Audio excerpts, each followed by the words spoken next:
ಭಗವದ್ಗೀತೆಯ 17ನೇ ಅಧ್ಯಾಯದಲ್ಲಿ ಕೃಷ್ಣ ವಿಶೇಷವಾಗಿ ಸಾತ್ವಿಕ, ರಾಜಸ, ತಾಮಸ ಈ ವಸ್ತುಗಳ ಬಗ್ಗೆ ತಿಳಿಸ್ಕೊಂಡು ಹೋಗ್ತಾ ಇದ್ದಾನೆ. ಅದರಲ್ಲಿ ಮೊದಲು ಜೀವರ ಬಗ್ಗೆ ತಿಳಿಸಿದ. ಜೀವರಲ್ಲಿ ಸಾತ್ವಿಕ ಜೀವರು ಯಾರು, ರಾಜಸ ಜೀವರು ಯಾರು, ತಾಮಸ ಜೀವರು ಯಾರು, ಅವರನ್ನು ಗುರುತಿಸುವುದು ಹೇಗೆ? ಅದೇ ಶ್ರದ್ಧಾಮಯೋ ಎಂ ಪುರುಷಃ, ಅವನವನು ಶ್ರದ್ಧೆ, ನಂಬಿಕೆ. ಯಾರು ಸಾತ್ವಿಕ ಜೀವ ಅಂದರೆ ಯಾರಿಗೆ ಸ್ವಾಭಾವಿಕವಾಗಿ ಸಾತ್ವಿಕವಾದ ನಂಬಿಕೆ ಇದೆಯೋ ಅವನು ಸಾತ್ವಿಕರಾದ ಜೀವ. ಇದನ್ನು ನಾವು ಹಿಂದೆ ನೋಡಿದ್ದೇವೆ. ಅದೇ ರೀತಿ ರಾಜಸವಾದವನು ಅಂದರೆ ರಾಜಸವಾದ ನಂಬಿಕೆ, ಗಟ್ಟಿ ಇರುವವನು ಸ್ವಾಭಾವಿಕವಾಗಿ, ಇಂಥವನು ರಾಜಸ, ತಾಮಸನೂ ಹಾಗೆ ಅಂತ. ಇನ್ನೊಂದೇನು ಅಂತ ಹೇಳಿದ್ರೆ, ಈ ತಾಮಸವಾದ ನಂಬಿಕೆ ಮಾತ್ರ ಅಲ್ಲ, ತಾಮಸವಾದ ನಂಬಿಕೆಯಿಂದ ಅದೇನು ತಾಮಸವಾದ ನಂಬಿಕೆ ನಾವು ನೋಡಿದ್ವು ಅಂದರೆ ಶಾಸ್ತ್ರದಲ್ಲಿ ಏನು ಹೇಳಿದೆ ಅದಕ್ಕೆ ವಿರುದ್ಧವಾಗಿರುವ ನಂಬಿಕೆ. ಶಾಸ್ತ್ರಗಳಲ್ಲಿ ವಿಷ್ಣುವೇ ಸರ್ವೋತ್ತಮ ಅಂತ ಹೇಳಿದರೆ ವಿಷ್ಣು ಸರ್ವೋತ್ತಮ ಅಲ್ಲ, ಮತ್ತು ಬೇರೆ ಯಾರು ಸರ್ವೋತ್ತಮರು, ಮತ್ತು ವಿಷ್ಣುವಿಗೆ ಅವನೇನು ಬಲವೇ ಇಲ್ಲ, ಅವನು ಮತ್ತು ನಾನೇ ದೇವರು ಅಂತ, ದೇವರು ನನಗಿಂತ ಬೇರೆ ಅಲ್ಲ, ಈ ರೀತಿಯೆಲ್ಲ ತಪ್ಪು ತಿಳ್ಕೊಂಡು ತಾನು ಆರಾಧನೆಯನ್ನು ಮಾಡು. ಇದರಿಂದ ಏನು ಅಂತ ಹೇಳಿದರೆ ಇವನು ಮಾಡುವ ಆರಾಧನೆಯನ್ನು ಆ ದೇವತೆ ಬಂದು ಸ್ವೀಕಾರ ಮಾಡೋಲ್ಲ. ಮತ್ತೇನು ಅಂತ ಹೇಳಿದರೆ ಅದೇ ಹೆಸರಿನಲ್ಲಿರುವ ಆ ದೇವತೆಯ ಹೆಸರಲ್ಲೇ ಇರುವಂತಹ ಯಾವುದೋ ಒಂದು ಭೂತ ಅಥವಾ ಯಾವುದೋ ಪ್ರೇತ ಬಂದು ಸ್ವೀಕಾರ ಮಾಡ್ತವೆ. ಸ್ವೀಕಾರ ಮಾಡಿ ಇವನಿಗೆ ಏನೋ ಒಂದು ಫಲ ಕೊಟ್ಟು ಹೋಗ್ತವೆ. ಇವನು ಸತ್ತ ಬಳಿಕ ತಾನು ಶಿವನ ಗಣದಲ್ಲಿ, ಪ್ರೇತ ಗಣಗಳಲ್ಲಿ ಹೋಗಿ ಸೇರಿಕೊಳ್ತಾನೆ ಅಂತ ಹೇಳ್ತಾರೆ. ಅಷ್ಟು ಮಾತ್ರ ಅಲ್ಲ, ಆ ಪ್ರೇತ ಗಣಗಳಲ್ಲಿ ಇರುವಂಥದ್ದು ಇವನು ಸ್ವಲ್ಪ ದಿನ ಮಾತ್ರ, ಆಮೇಲೆ ನರಕನು ಹೊಂದುತ್ತಾನೆ ಅಂತ ಹೇಳ್ತಾರೆ. ಇಂತಹ ತಾಮಸವಾದ ಶ್ರದ್ಧೆ ಹೊಂದಿದವನು ಆಮೇಲೆ ನರಕವನ್ನು ಹೋಗಿ ಸೇರ್ತಾನವನು. ಅದು ಅಂತಿಂಥ ನರಕ ಅಲ್ಲ, ನಿತ್ಯ ನರಕ, ಅಲ್ಲಿ ಹೋಗಿ ಸೇರ್ತಾನೆ ಇವನು. ಯಾಕೆ ಅಂತ ಹೇಳಿದ್ರೆ ಅವನ ಆರಾಧನಾ ಪದ್ಧತಿಯೂ ಅದೇ ರೀತಿ ಇರ್ತದೆ ಅಂತ ಹೇಳ್ತಾನೆ ಕೃಷ್ಣ. ನಮ್ಮಾಗೆ ಎಲ್ಲ ಇರಲ್ಲ, ಒಂದು ಹೇಗಿರ್ತದೆ ಅದನ್ನು ಹೇಳ್ತಾನೆ. ಅಶಾಸ್ತ್ರವಿಹಿತಂ ಘೋರಂ ತಪ್ಯಂತೆ ಏತಪೋ ಜನಾಃ ದಂಭಾಹಂಕಾರ ಸಂಯುಕ್ತಾಃ ಕಾಮರಾಗಬಲಾನ್ವಿತಾಃ. ಇವರು ಯಾವ ರೀತಿ ಇರ್ತಾರೆ ಅಂತ ಹೇಳಿದ್ರೆ, ಅಶಾಸ್ತ್ರವಿಹಿತಂ, ಶಾಸ್ತ್ರದಲ್ಲಿ ಹೇಳಲ್ಪಡದೇ ಇರುವಂಥದ್ದು. ಅಶಾಸ್ತ್ರ ಅಂದರೆ ಶಾಸ್ತ್ರ ಅಲ್ಲದೆ ಇರುವಂಥದ್ದು, ಅದಕ್ಕೆ ವಿಹಿತವಾದದ್ದು. ಯಾವುದು ಅಂತ ಹೇಳಿದ್ರೆ ಬೇರೆ ಈ ಕೆಟ್ಟ ಶಾಸ್ತ್ರಗಳೆಲ್ಲ ಇದೆ, ದುರಾಗಮಗಳು, ಅದರಲ್ಲಿ ಬೇರೆ ರೀತಿ ಹೇಳ್ಕೊಂಡು ಹೋಗ್ತಾರೆ. ನಿಮಗೆ ಅಂತ ಹೇಳಿದರೆ ಏನು, ನಾನಿಲ್ಲಿ ಸಿದ್ಧಿ ಪಡಿಬೇಕು, ನಾನೇನೋ ದೊಡ್ಡ ಮನುಷ್ಯ ಆಗಬೇಕು, ಅದಕ್ಕೆ ಅಡ್ಡದಾರಿ ಹಿಡಿಲಿಕ್ಕೆ ಬೇಕಾದಷ್ಟು ಇಲ್ಲಿದೆ ಮಾರ್ಗಗಳು, ಅಡ್ಡ ಮಾರ್ಗಗಳು ಅಂತ. ಯಾವುದೋ ಅಡ್ಡ ಮಾರ್ಗ ಹಿಡಿತಾನೆ.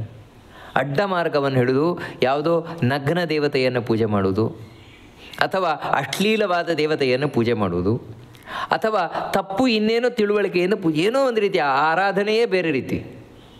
ತಾನು ಮದ್ಯವನ್ನು ಸೇವನೆ ಮಾಡಿಕೊಂಡು, ಮಾಂಸವನ್ನು ಸೇವನೆ ಮಾಡಿಕೊಂಡು, ಕೆಟ್ಟ ಹೆಣ್ಣುಗಳ ಸಹವಾಸ ಮಾಡಿಕೊಂಡು, ಯಾಕಂದರೆ ಇದು ಅವನ ಆರಾಧನೆಯ ಪದ್ಧತಿ. ಈ ರೀತಿ ಎಲ್ಲ ಇರ್ತದೆ. ಇವೆಲ್ಲ ಏನಂತ ಹೇಳಿದರೆ ಶಾಸ್ತ್ರದಲ್ಲಿ ಹೇಳದೇ ಇದ್ದದ್ದು, ದುಷ್ಟ ಶಾಸ್ತ್ರಗಳಲ್ಲಿ, ಕೆಟ್ಟ ಶಾಸ್ತ್ರಗಳಲ್ಲಿ, ತಾಮಸ ಶಾಸ್ತ್ರಗಳಲ್ಲಿ ಹೇಳಿರುವಂಥದ್ದು. ಅದನ್ನು ಇವನು ಮಾಡ್ತಾನೆ. ಅದನ್ನು ಹಿಡ್ಕೊಂಡು ಘೋರಂ ತಪಃ ತಪ್ಯಂತೆ ಜನ, ಭಯಂಕರ ತಪಸ್ಸು ಮಾಡ್ತಾನೆ. ಹಠ, ಕಷ್ಟಪಡಲ್ಲ ಅಂತಲ್ಲ, ರಾತ್ರಿ ಇಡೀ ನಿದ್ರೆ ಬಿಡ್ತಾನೆ, ಸ್ಮಶಾನಕ್ಕೆ ಹೋಗಿ ಕೂರ್ತಾನೆ. ನಮಗೆ ಸ್ಮಶಾನ ಅಂತ ಹೇಳಿದ್ರೇ ಹೆದರಿಕೆ, ಹಾಗಲ್ಲ, ಸ್ಮಶಾನದಲ್ಲಿ ಹೋಗಿ ಕೂರ್ತಾನೆ. ಸ್ಮಶಾನದಲ್ಲಿ ತಲೆಬುರುಡೆಯಲ್ಲಿ ತಾನು ಯಾವುದನ್ನು ಹುರಿತಾನೆ, ಇನ್ನೇನೋ ಮಾಡ್ತಾನೆ ಅಂತ ಹೇಳಿದರೆ ಅವನು ಆ ರೀತಿ ಕಷ್ಟಪಡ್ತಾನೆ. ತನ್ನ ರಕ್ತವನ್ನು ಬಲಿ ಕೊಡ್ತಾನೆ, ತನ್ನ ಕೈಯನ್ನೇ ಕೊಯ್ಕೊಂಡು, ಬೆರಳನ್ನೇ ಕೊಯ್ಕೊಂಡು ಆ ರಕ್ತವನ್ನು ಬಲಿ ಕೊಡ್ತಾನೆ. ತಾನು ತಪಸ್ಸು ಮಾಡ್ತಾನೆ, ಆಹಾರ ಬಿಡ್ತಾನೆ, ತನ್ನ ಮಾಂಸವನ್ನು ಆಹುತಿ ಕೊಡ್ತಾನೆ. ಈ ರೀತಿ ಏನೇನೋ ತಾನು ಕಷ್ಟಪಡ್ತಾನೆ. ಆ ಚಳಿಗೆ ಹೋಗಿ ನಿಂತುಕೊಂಡು ಆ ಬೆಂಕಿಯ ಮುಂದೆ ನಿಂತ್ಕೊಂಡು ಈ ರೀತಿ ಏನೇನೋ ಕಷ್ಟಪಡ್ತಾನೆ. ನಾವಿದನ್ನು ನೋಡ್ತೇವಲ್ವ, ಕೆಲವು ಈ ನಾಗಾ ಸಾಧುಗಳು ಮುಂತಾದವರೆಲ್ಲ ನೋಡ್ತೇವೆ. ಇವರೆಲ್ಲ ಏನು ಅಂತ ಹೇಳಿದ್ರೆ ಇದೇ ರೀತಿ ತಮ್ಮ ದೇಹವನ್ನು ದಂಡಿಸುವಂಥದ್ದು. ಆದರೆ ಯಾಕೆ ದಂಡಿಸ್ತಾ ಇದ್ದೀರಿ, ಹೇಗೆ ದಂಡಿಸ್ತಾ ಇದ್ದೀರಿ? ಶಾಸ್ತ್ರದಲ್ಲಿ ಹೇಳಿದ ವಿಧಾನದಿಂದಲ್ಲ. ಮತ್ತೇನು ಅಂದರೆ ಹಠದ ಮಾರ್ಗದಲ್ಲಿ ಹೋಗುವಂಥವ್ರು ಇವರೆಲ್ಲರೂ ಕೂಡ. ಇವರು ಯಾವ ರೀತಿ ಅಂತ ಹೇಳಿದ್ರೆ ತಪಸ್ಸು ಮಾಡ್ತಾರೆ. ಘೋರಂ ತಪಃ ತಪ್ಯಂತೆ, ಭಯಂಕರ ತಪಸ್ಸು ಮಾಡ್ತಾರೆ. ಆದರೆ ಇದರ ಹಿಂದೆ ಇರುವುದೇನೆಂದರೆ ದಂಭಾಹಂಕಾರ ಸಂಯುಕ್ತ, ಒಳಗೆ ಕೂತಿರೋದು ಅಹಂಕಾರವೇ ಕೂತಿರೋದು ಹೊರತು ವಿನಯ ಇಲ್ಲ. ದೇವರು ದೊಡ್ಡವನಿದ್ದಾನೆ, ಆ ದೇವರ ಅನುಗ್ರಹದಿಂದಾಗಿ, ಆ ದೇವರಿಗೆ ಇಚ್ಛೆ ಪಟ್ಟರೆ ದೇವರ ಅನುಗ್ರಹದಿಂದಾಗಿ ನಾನು ಏನನ್ನೂ ಇಲ್ಲಿ ಸಾಧಿಸ್ಲಿಕ್ಕೆ ಸಾಧ್ಯ ಉಂಟು, ಆ ರೀತಿ ಇಲ್ಲ ಅವರೊಳಗೆ. ಮತ್ತೇನಂತ ಹೇಳಿದರೆ ನನ್ನ ಹಠಕ್ಕೆ, ನನ್ನ ತಪಸ್ಸಿಗೆ ದೇವರು ಬಗ್ಗಿ ಬಿಡಬೇಕು. ನೋಡಿ, ಆ ರೀತಿ ಇವರು ದೇವರನ್ನು ಬಗ್ಗಿಸ್ಲಿಕ್ಕೆ ಹೊರಟೋರು, ಆ ಶಕ್ತಿಯನ್ನು ಬಗ್ಗಿಸ್ಲಿಕ್ಕೆ ಹೊರಟೋರು. ಹೇಗಂತ ಹೇಳಿದ್ರೆ ನನ್ನ ಹಠದಿಂದ, ನನ್ನ ತಪಸ್ಸಿನಿಂದ. ಆ ರೀತಿ ನಾವು ರಾವಣನ ನೋಡ್ತೇವಲ್ವ. ನೋಡಿ, ರಾವಣ ಇಂಥ ಹಠದಿಂದಲೇ ಬ್ರಹ್ಮನನ್ನು ಒಲಿಸಿಕೊಂಡದ್ದು. ತಪಸ್ಸಿಗೆ ನಿಂತ, ಘೋರವಾದ ತಪಸ್ಸಿಗೆ ನಿಂತ. ಎಲ್ಲಿವರೆಗೆ ಅಂತ ಹೇಳಿದರೆ ತನ್ನ ಒಂದೊಂದು ತಲೆಯನ್ನು ಆಹುತಿ ಕೊಡ್ಲಿಕ್ಕೆ ಶುರು ಮಾಡಿದ. ಒಂದೊಂದು ತಲೆ ತಾನು ಆಹುತಿ ಕೊಡ್ಲಿಕ್ಕೆ ಶುರು ಮಾಡಿದ, ಭಯಂಕರವಾಗಿ. ಕಡೇ ಒಂದು ತಲೆ ಇನ್ನನ್ನು ಕಡಿದು ಕೊಡಬೇಕು ಅಂತ ಹೇಳ್ಬೇಕಾದ್ರೆ ಚತುರ್ಮುಖ ಬ್ರಹ್ಮದೇವರು ಪ್ರತ್ಯಕ್ಷರಾದರು. ಸಾಕು ಸಾಕು, ಇನ್ನು ಕೊಡು, ನೀನು ಆ ರೀತಿ ಮಾಡಬೇಡ ಅಂತ. ಹಿರಣ್ಯಕಶಿಪು ನಾವು ನೋಡಿದ್ದು, ತಪಸ್ಸು ಮಾಡಿದ್ದು ಎಂಥ ಹಠ ತಪಸ್ಸು ಅಂತ ಹೇಳಿದರೆ ಕೇವಲ ತನ್ನ ಬೆರಳಿನ ಅಂಗುಷ್ಠದಲ್ಲಿ ನಿಂತಿದ್ದಾನೆ. ಎಲ್ಲಿವರೆಗೆ ಅಂತ ಹೇಳಿದರೆ ಅವನ ಸುತ್ತ ಹುತ್ತ ಬೆಳೆದಿದೆ, ಮೈಯ ಮಾಂಸಗಳೆಲ್ಲ ಹೊರಟೋಗಿ ಬಲಿ ಎಲುಬಿನ ಹಂದರ ಆಗಿದ್ದಾನಂತೆ. ಎಂಥ ಕಷ್ಟಪಟ್ಟಿರ್ಬೋದು. ಹಾಗಿದ್ದರೂ ಕೂಡ ಹಠ ಬಿಡಲ್ಲ, ಛಲ ಬಿಡಲ್ಲ. ಇದೇನು ಹೇಳುವಂಥದ್ದು. ತಪ್ಪಂತೆ ಘೋರಂ ತಪಃ, ಭಯಂಕರವಾದ ತಪಸ್ಸು ಮಾಡ್ತಾರೆ. ಆದರೆ ಇವರು ಮಾಡುವ ತಪಸ್ಸೆಲ್ಲವೂ ಕೂಡ ಅಶಾಸ್ತ್ರ ವಿಹಿತಂ, ಶಾಸ್ತ್ರಕ್ಕೆ, ನಿಜವಾದ ಶಾಸ್ತ್ರಕ್ಕೆ ವಿಹಿತವಾದದ್ದಲ್ಲ, ಶಾಸ್ತ್ರದಲ್ಲಿ ಹೇಳಿದ್ದಲ್ಲ. ಮತ್ತೇನೆಂದರೆ ಶಾಸ್ತ್ರದಲ್ಲಿ ಹೇಳದೇ ಇರುವ ತಪಸ್ಸುಗಳು ಇವರು ಮಾಡುವಂಥದ್ದು. ಆ ಶಾಸ್ತ್ರದಲ್ಲಿ ಹೇಳದೇ ಇರುವಂಥದ್ದೊಂದು ಯಾಕೆ ಹೇಳ್ತೀರಿ ಅಂತ ಹೇಳಿದರೆ, ಶಾಸ್ತ್ರದಲ್ಲಿ ಹೇಳುವ ತಪಸ್ಸು ಯಾವತ್ತೂ ಭಕ್ತಿಯಿಂದ ಕೂಡಿದ್ದಾಗಿರ್ತದೆ. ಭಕ್ತಿಯಲ್ಲಿ ವಿನಯ ಯಾವತ್ತೂ ಇರಲೇಬೇಕು, ಅಹಂಕಾರಕ್ಕೆ ಜಾಗ ಇಲ್ಲ. ಭಕ್ತಿಗೆ ಯಾವತ್ತೂ ಅಹಂಕಾರಕ್ಕೆ ಜಾಗ ಇಲ್ಲ. ಅಹಂಕಾರ ಇದೆಯಾ, ಅಲ್ಲಿ ಭಕ್ತಿ ಇಲ್ಲ. ಅದರಿಂದಾಗಿ ಭಕ್ತಿಯಿಂದ ತಪಸ್ಸು ಮಾಡುವವನು ಯಾವತ್ತೂ ದೇವರ ಮೇಲೆ ತಾನು ಯಾವುದೇ ಒತ್ತಡವನ್ನು ಏರುವುದಿಲ್ಲ. ಮತ್ತೇನಂತ ಹೇಳಿದರೆ ದೇವರು ಯಾವಾಗ ನನಗೆ ಅನುಗ್ರಹ ಮಾಡ್ತಾನೆ ಅವಾಗ ಮಾಡ್ತಾನೆ. ನಾನೇನಂತ ಹೇಳಿದರೆ ಆ ದೇವರಿಗೋಸ್ಕರ ತಪಸ್ಸು ಮಾಡ್ತಾ ಇರೋದು ನನ್ನ ಕರ್ತವ್ಯ. ಈ ಜನ್ಮದಲ್ಲ, ಯಾವುದೇ ಜನ್ಮದಲ್ಲೂ ನನ್ನನ್ನು ದೇವರು ಉದ್ಧಾರ ಮಾಡ್ಬೋದು. ನೋಡಿ, ಈ ರೀತಿ ನಿನ್ನ ಸಂಕಲ್ಪಾನುಸಾರ ಮಾಡು ಅಂತ ಹೇಳಿ ದೇವರ ಮೇಲೆ ತಾನು ಭಾರ ಹಾಕಿ ತನ್ನ ಕರ್ತವ್ಯ ಅಂತ ತಾನು ತಪಸ್ಸು ಮಾಡ್ತಾ ಇರ್ತಾನೆ ಹೊರತು ದೇವರ ಮೇಲೆ ತಾನು ಇದನ್ನು ಪ್ರೆಷರ್, ಒತ್ತಡ ಹಾಕೋದಿಲ್ಲ. ಏನಂದರೆ ನೀನು ಬರಲೇಬೇಕು, ನನ್ನನ್ನು ಅನುಗ್ರಹ ಮಾಡಲೇಬೇಕು, ಈ ರೀತಿ. ಅದಕ್ಕೋಸ್ಕರ ತಾನು ಹಠ ಹಿಡಿದು ತಲೆಯನ್ನು ಕೊಯ್ದು ಹಾಕೋದು, ಮಾಂಸ ಕೊಯ್ದು ಹಾಕೋದು, ಈ ರೀತಿಯೆಲ್ಲ ಮಾಡುವಂಥದ್ದು. ಅದರ ಹಿಂದೆ ಏನಂದರೆ ಅಹಂಕಾರ. ನಾನೇ ಎಲ್ಲ, ನನಗೆ ಎಲ್ಲ ಸಾಮರ್ಥ್ಯ ಇದೆ, ನನಗೆ ದೇವತೆಯು ಬಗ್ಗಿ ಬಿಡಬೇಕು, ನನಗೆ ದೇವರು ಬಗ್ಗಿ ಬಿಡಬೇಕು. ನೋಡಿ, ಈ ರೀತಿ ತಿಳ್ಕೊಳ್ಳೋದು ಅಹಂಕಾರ. ಅಷ್ಟು ಮಾತ್ರ ಅಲ್ಲ, ದಂಭಾಚಾರ ಅಂತ ಹೇಳಿದರೆ ಬರೀ ಬೂಟಾಟಿಕೆಯಿಂದ ಕೂಡಿದವರು. ಅರ್ಥಾತ್ ಇವರಿಗೆ ಆ ದೇವತೆಯ ಮೇಲೆ ನಿಜವಾದ ಭಕ್ತಿ ಇರೋಲ್ಲ. ಭಸ್ಮಾಸುರ ಇದ್ದಾಗೆ, ಭಸ್ಮಾಸುರನಿಗೆ ಶಿವನ ಮೇಲೆ ಭಕ್ತಿ ಇತ್ತ? ಭಕ್ತಿ ಇದ್ದಿದ್ರೆ ಶಿವನ ತಲೆ ಮೇಲೆ ಯಾಕೆ ಹೇಳಲಿಕ್ಕೆ ಹೋಗ್ತಾ ಇದ್ದ ಅವನು? ಅಂದರೆ ಇದು ಬೂಟಾಟಿಕೆ, ಹೊರಗಿನಿಂದ ಮಾತ್ರ ತೋರಿಸಿಕೊಳ್ಳುವುದಷ್ಟೇ. ನಾನು ಭಾರಿ ಶಿವಭಕ್ತ ಅಂತ, ಯಾಕಂದರೆ ಅನುಗ್ರಹ ಆಗುವ ತನಕ ಅನುಗ್ರಹ ಮಾಡಬೇಕಲ್ವಾ. ಈ ರೀತಿ ಬೂಟಾಟಿಕೆಯಿಂದ ಕೂಡಿದ ತಪಸ್ಸುಳ್ಳವರಾಗಿರ್ತಾರೆ ಇವರು, ಅಹಂಕಾರದಿಂದ ಕೂಡಿದ ತಪಸ್ಸುಳ್ಳವರಾಗಿರ್ತಾರೆ. ಅಷ್ಟು ಮಾತ್ರ ಅಲ್ಲ, ಕಾಮರಾಗ ಬಲಾನ್ವಿತ. ಯಾವತ್ತೂ ನಿಜವಾದ ತಪಸ್ಸು ಮಾಡುವವನ ಮನಸ್ಸು ಶುದ್ಧವಾಗಿರಬೇಕು. ಯಾಕಂದರೆ ಶುದ್ಧ ಮನಸ್ಸಿದ್ದವನಿಗೆ ಮಾತ್ರ ತಪಸ್ಸು ಮಾಡಲಿಕ್ಕೆ ಸಾಧ್ಯ. ಆಲೋಚನೆ, ತಪಸ್ಸು ಅಂತ ಹೇಳಿದ್ರೆ ನಾನು ಆಲೋಚನೆ ಏನು ಮಾಡೋದು, ಚಿಂತನೆ ಏನು ಮಾಡೋದು, ದೇವರ ನಿರಂತರವಾದ ಚಿಂತನೆ. ದೇವರ ಬಗ್ಗೆ ನಮಗೆ ಚಿಂತನೆ ಬರಬೇಕು, ದೇವರ ಆಲೋಚನೆ ಬರಬೇಕು ಅಂತ ಹೇಳಿದರೆ ಉಳಿದ ಆಲೋಚನೆಗಳನ್ನು ಬಿಡಬೇಕು. ನಾವೇ ನೋಡ್ತೇವಲ್ಲ, ನಮಗೆ ಯಾಕೆ ದೇವರ ಆಲೋಚನೆ ಬರೋಲ್ಲ ಅಂತ ಹೇಳಿದರೆ ಈ ಸಾಂಸಾರಿಕ ಆಲೋಚನೆ ಬಿಡಲ್ಲ. ಈ ಸಾಂಸಾರಿಕವಾದ ಆಲೋಚನೆಗಳು ಬಿಡದೇ ಇರೋದ್ರಿಂದಾಗಿ ನಮಗೆ ದೇವರ ಆಲೋಚನೆ ಬರೋಲ್ಲ. ಯಾಕೆ ನಮಗೆ ಸಂಸಾರದ ಆಲೋಚನೆ ಬಿಡಲಿಕ್ಕೆ ಆಗೋಲ್ಲ ಅಂತ ಹೇಳಿದರೆ ಆಸೆ ಬಿಟ್ಟಿಲ್ಲ, ಸಂಸಾರದ ಆಸೆ ಬಿಟ್ಟಿಲ್ಲ. ನಮಗೆ ಸಂಸಾರದ ಆಸೆ ಬಿಡದೇ ಇದ್ದದರಿಂದಾಗಿ ನಮಗೆ ಸಂಸಾರದ್ದೇ ಆಲೋಚನೆ ಬರ್ತಾ ಇದೆ. ದೇವರ ಆಸೆ ಇಲ್ಲದೇ ಇರುವುದರಿಂದಾಗಿ ದೇವರ ಆಲೋಚನೆ ಬರ್ತಾ ಇಲ್ಲ. ಮನಸ್ಸು ಯಾವತ್ತೂ ಒಂದನ್ನು ಇಟ್ಕೊಳ್ತದೆ ಹೊರತು ಎರಡೆರಡನ್ನು ಇಟ್ಕೊಳ್ಳಲ್ಲ. ನನಗೆ ದೇವರು ಬೇಕು, ಸಂಸಾರನೂ ಬೇಕು ಅಂದರೆ ಆಗಲ್ಲ. ಹಾಗಾಗಿ ದೇವರಿಂದ ದೂರ ಆಗಿದ್ದೇವೆ, ಸಂಸಾರದಲ್ಲಿದ್ದೇವೆ. ಆದರೆ ಯಾವ ವ್ಯಕ್ತಿ ಬರೀ ಆಸೆಯನ್ನೇ ತುಂಬಿಕೊಂಡಿರ್ತಾನೆ, ಎಂಥ ಆಸೆ ಅಂತೇಳಿದರೆ ಸಂಸಾರದ ಆಸೆಯಲ್ಲ, ಸ್ವಾರ್ಥದ ಆಸೆ. ನಾನು ಮೀರಿಬೇಕು. ನಾವು ರಾವಣ ನೋಡಿದಾಗೆ, ಹಿರಣ್ಯಕಶಿಪು ನೋಡಿದಾಗೆ ತಪಸ್ಸು ಮಾಡಿದ. ಯಾಕೋಸ್ಕರ? ಆ ದೇವತೆಯನ್ನು ಮೆಚ್ಚಿಸ್ಲಿಕ್ಕ? ಆ ದೇವತೆ ದೊಡ್ಡ ಅಂತಲ್ಲ. ಮತ್ತು ಅವರ ಹತ್ರ ಕೇಳಿದ್ದೇನು, ನಾನು ಅದರಿಂದ ಸಾಯಬಾರದು, ಇದರಿಂದ ಸಾಯಬಾರದು, ಹಾಗೆ ಸಾಯಬಾರದು, ಇಲ್ಲಿ ಸಾಯಬಾರದು, ಅಲ್ಲಿ ಸಾಯಬಾರದು, ಇದೇ ರೀತಿ. ಹೌದು, ವರ ಪಡೆದ ಆದದ್ದೇನು? ನನಗೆ ಸರಿಸಾಟಿಯಾದವರು ಯಾರೂ ಇಲ್ಲ, ನಾನೇ 3 ಲೋಕದ ಒಡೆಯ ನಾನೇ. ನೋಡಿ, ಕಡೆಗೆ ಬಂದದ್ದೇ. ಹಿರಣ್ಯಕಶಿಪು ಹೇಳಿದ್ದದೇ, ರಾವಣನು ಹೇಳಿದ್ದದೇ, ನಾನೇ ಎಲ್ಲರ ಒಡೆಯ ಅಂತ. ಇದೆ. ಆದರೆ ಒಳಗಿರುವುದು ಆಸೆ. ಆಸೆಯಿಂದ ತುಂಬಿಕೊಂಡವನು ಎಷ್ಟು ತಪಸ್ಸು ಮಾಡ್ಯಾನು? ಹೊರಗಿನಿಂದ ಮಾತ್ರ ತಪಸ್ಸು, ಒಳಗಿನಿಂದ ಬರೀ ಆಸೆ ಬರುಕರು.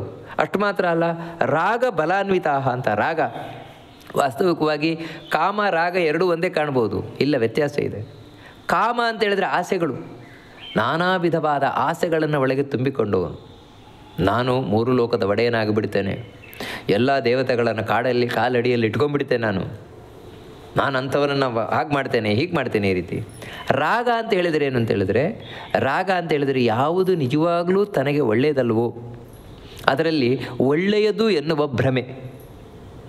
ಇದೇ ನನಗೆ ಒಳ್ಳೆಯದು, ಇದೇ ನನಗೆ ಒಳ್ಳೆಯದು ಅಂತ ಹೇಳಿದರೆ, ಇವಾಗ ನಾನು ದೇವತೆಗಳನ್ನೆಲ್ಲ ಸೋಲಿಸಿ ಸಿಂಹಾಸನದಲ್ಲಿ ಕೂತೆ ಅಂತ ಹೇಳಿದರೆ, ಅವರನ್ನೆಲ್ಲ ಕೊಂದೆ ಅಂತ ಹೇಳಿದರೆ ನಾನು ಉದ್ಧಾರ ಆಗ್ತೇನೆ, ನನಗೆ ಖುಷಿ ಸಿಗತ್ತೆ, ನನಗೆ ಸಂತೋಷ ಸಿಗತ್ತೆ.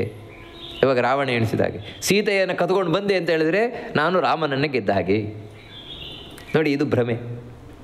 ಇದರಿಂದ ನನಗೆ ಒಳ್ಳೆಯದಾಗತ್ತೆ. ಯಾರು ಏನು ಹೇಳಿದ್ರು ಕೇಳಲಿಲ್ಲ. ಇಡೀ ಲಂಕೆಯಲ್ಲಿದ್ದವ್ರು ಹೇಳಿದರು, ಬಿಟ್ಬಿಡು ಬಿಟ್ಬಿಡು ಸೀತೆ ಏನು ಬಿಡು ಅಂತ. ವಿಭೀಷಣ ಹೇಳಿದ, ಸುಮಾಲಿ ಹೇಳಿದ, ಯಾರು ಹೇಳಿದ್ರು ಬಿಡಲ್ಲ, ಯಾಕಂದರೆ ನಾನು ಇದರಿಂದಲೇ ಉದ್ಧಾರ ಆಗೋದು. ಇದು ರಾಗ. ಅದರೊಟ್ಟಿಗೆ ಬಲಾನ್ವಿತ, ನಾನು ಬಲಿಷ್ಠನಿದ್ದೇನೆ, ನನಗೆ ಶಕ್ತಿ ಇದೆ, ಸಾಮರ್ಥ್ಯ ಇದೆ, ಅದಕ್ಕೆ ಯಾರಿಗೆ ನಾನು ಬಗ್ಗಬೇಕು, ಯಾವುದಕ್ಕೆ ಬಗ್ಗಬೇಕು. ನೋಡಿ, ಈ ರೀತಿ ತಿಳ್ಕೊಂಡಿರುವ ಮಂದಿ. ಅಂದರೆ ಒಟ್ಟಿಗೆ ಹೇಳೋದಾದರೆ ಏನು ಅಂತ ಹೇಳಿದ್ರೆ, ತಾಮಸ ಶ್ರದ್ಧೆಯ ಹಿಂದೆ ಏನು ಕೂತಿದೆ ಅಂತ ಹೇಳಿದರೆ ಅಹಂಕಾರ, ಬಲ, ದರ್ಪ ಇವುಗಳೆಲ್ಲ ಕೂತಿದೆ ತಾಮಸ ಶ್ರದ್ಧೆಯ ಒಳಗೆ ಅಂತ ಹೇಳಿದರೆ ಸಂಪೂರ್ಣ ನೆಗೆಟಿವ್ ಥಾಟ್ಸ್ ಅದೇ ಕೂತಿರೋದು. ಬರೀ ದೇವರ ಬಗ್ಗೆ ಮಾತ್ರ ಅಲ್ಲ, ಇವನ ಬಗ್ಗೆನೇ, ಇವನ ಬಗ್ಗೆಯೇ ತಪ್ಪು ಕಲ್ಪನೆಗಳನ್ನು ಇಟ್ಕೊಂಡಿರ್ತಾನೆ ಇವನು. ಅಷ್ಟು ಮಾತ್ರ ಅಲ್ಲ, ಇನ್ನೂ ಹೇಳ್ತಾನೆ, ಕರ್ಷಯಂತ ಶರೀರಸ್ಥಂ ಭೂತಗ್ರಾಮಮಚೇತಸಃ